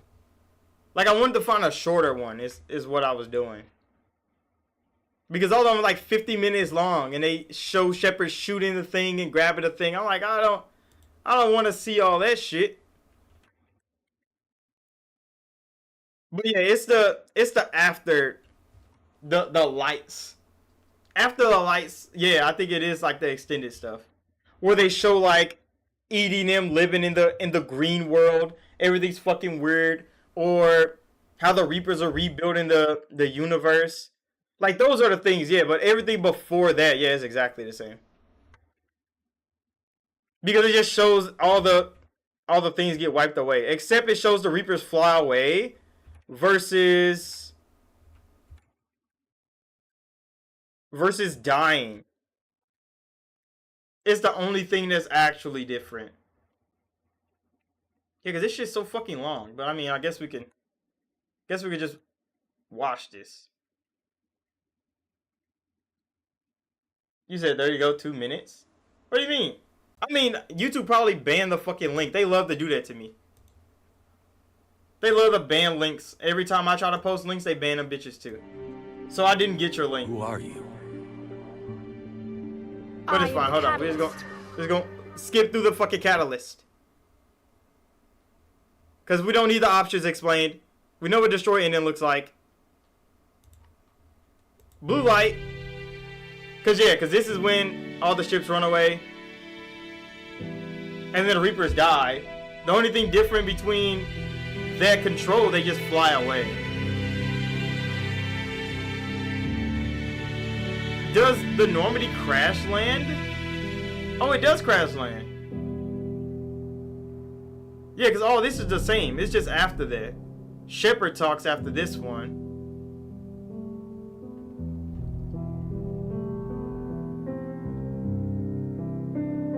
You said ended compressing first video? Okay, hold on.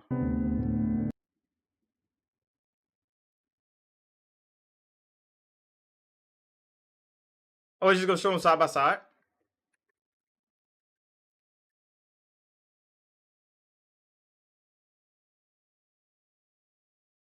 No. Yeah.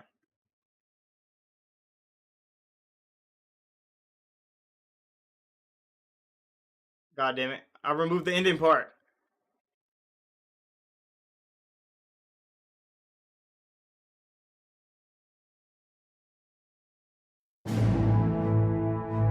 Why is there 3 reds and a green? What are they doing? Oh, there's the 2 blues. Wait. Destroy good, destroy bad, destroy vaporize? Control good, control bad, synergy good? There's not that fucking many. Wait.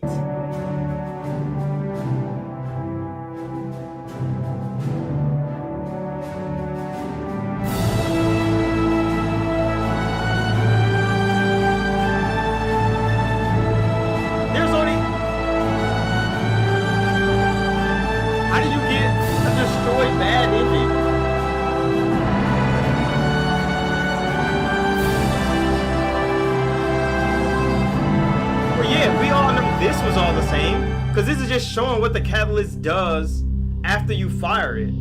That's why none of this was different. Wait, what the fuck is this Earth one?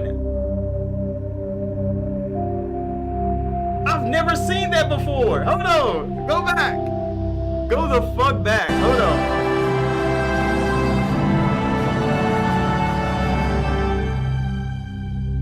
Everybody died. That's a fucking thing? Nah, that can't be real, bro. See, because this one, the Citadel actually survives. It doesn't get destroyed. So those are the only, like, there's always some different going on here. Because the Reaper's just leaving this one. They definitely just fall and die. Except this one, what the fuck? They vaporized the humans too. How does that happen? Yeah, because the Citadel definitely gets destroyed in the destroying. It destroys all the technology.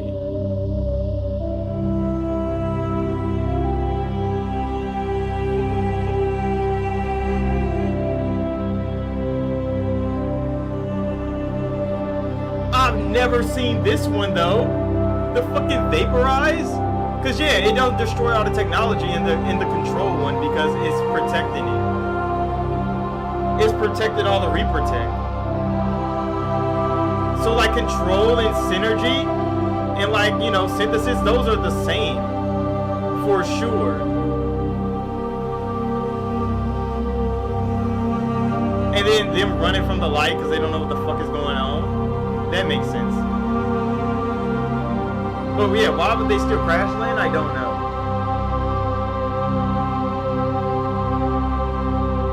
No, but I want to see Vaporize, bro. Because that means nobody lives the Vaporize one. What the fuck happens to the universe? No, I want to see after that. What? Oh, fuck. Now I need to play through the game again. Oh, shit, I need to play through the game again. How do you get an ending that fucking bad?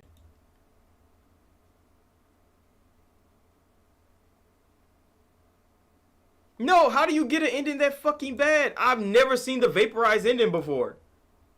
In all the years. Bro, Mass Effect 3 has been out for what, 13 years now?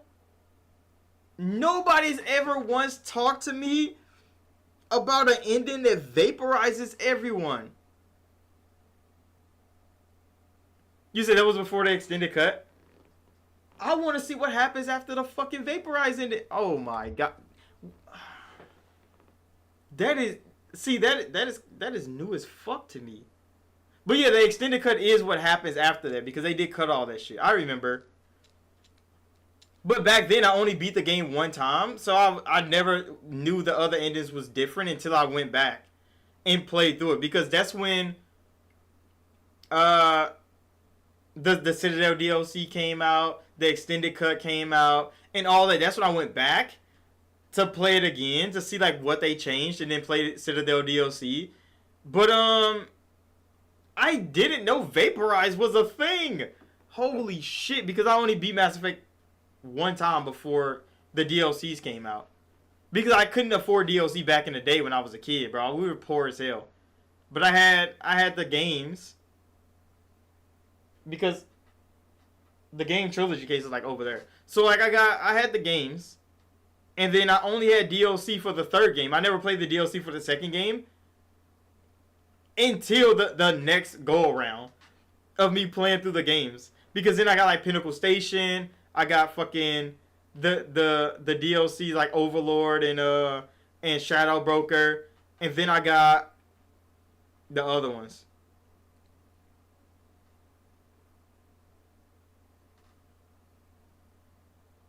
You said mash it over the ending. Yeah, I remember when everybody was upset that all that, like, the ending was just light. But I was like, I kind of understood the destroying the Reaper thing, because I only did destroy the Reapers.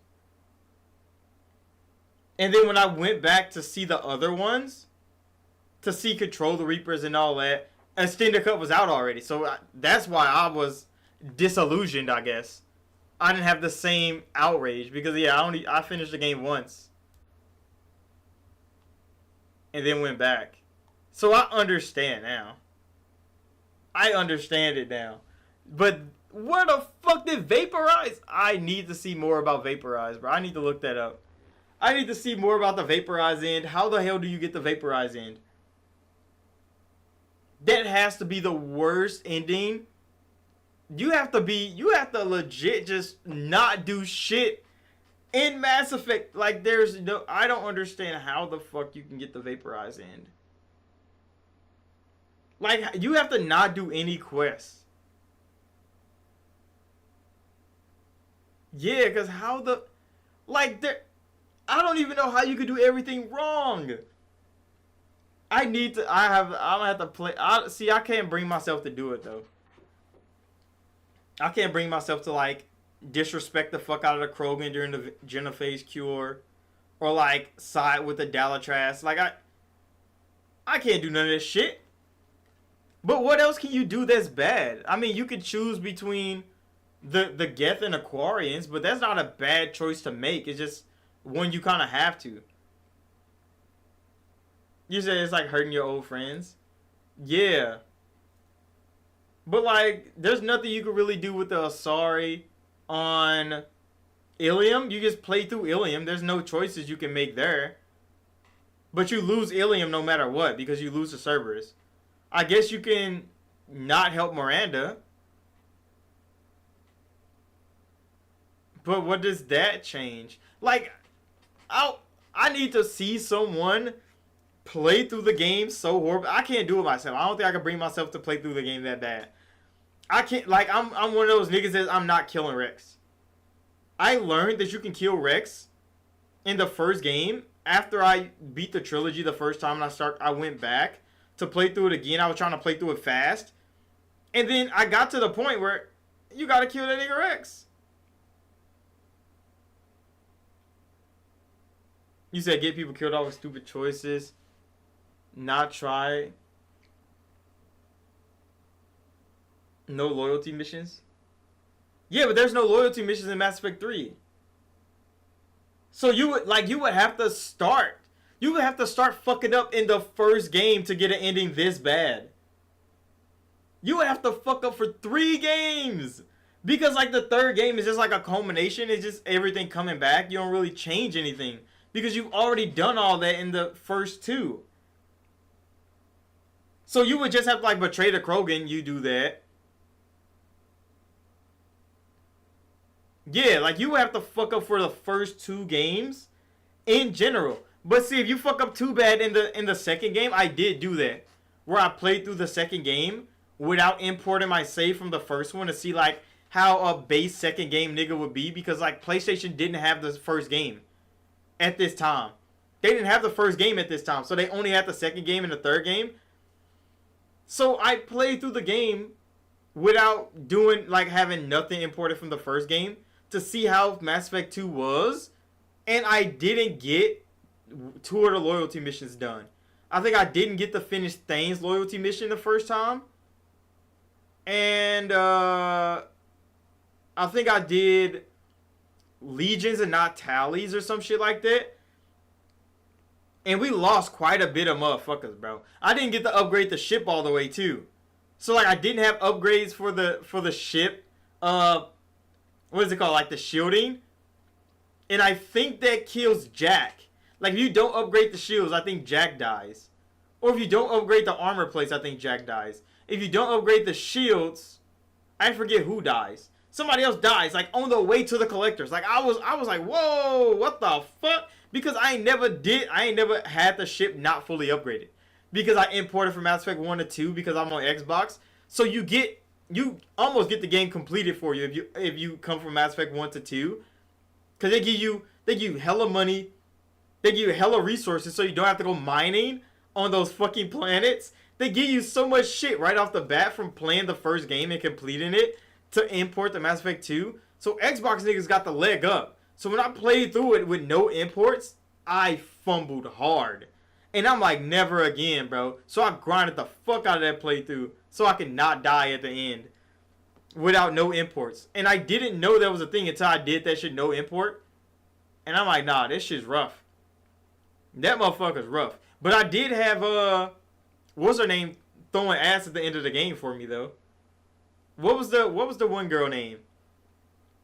The Kelly Chambers, yeah. I had Kelly Chambers throwing ass in my room at the end of the second game when I played through with no imports. That shit was great. BioWare, they added that in, and I was like, W Game Studio. Because there's no fuck, I would have never knew that existed. Unless I actually had to try to go through that game. And then Kelly Chambers was throwing ass in my bed chambers. After we finished the game, and I'm like, this is the life, nigga. Shep was a real dog. But yeah, like I wouldn't have knew Vaporize was a thing. Now I need to go watch YouTube. I gotta get going though. Holy shit. Hey, it was good for everybody coming out. I've been live for 3 hours. I was supposed to have been live for like an hour and a half. I'm not even gonna lie. I was planning for an hour and a half. And then I kind of botched. I even had some drop frames. I had 3,000 drop frames. When the hell did that happen? But yeah, I do like talking Mass Effect all the time, bro. I wish I could just do that all the time. Just talk about Mass Effect theories and shit. I wish I could. But I would be here all day.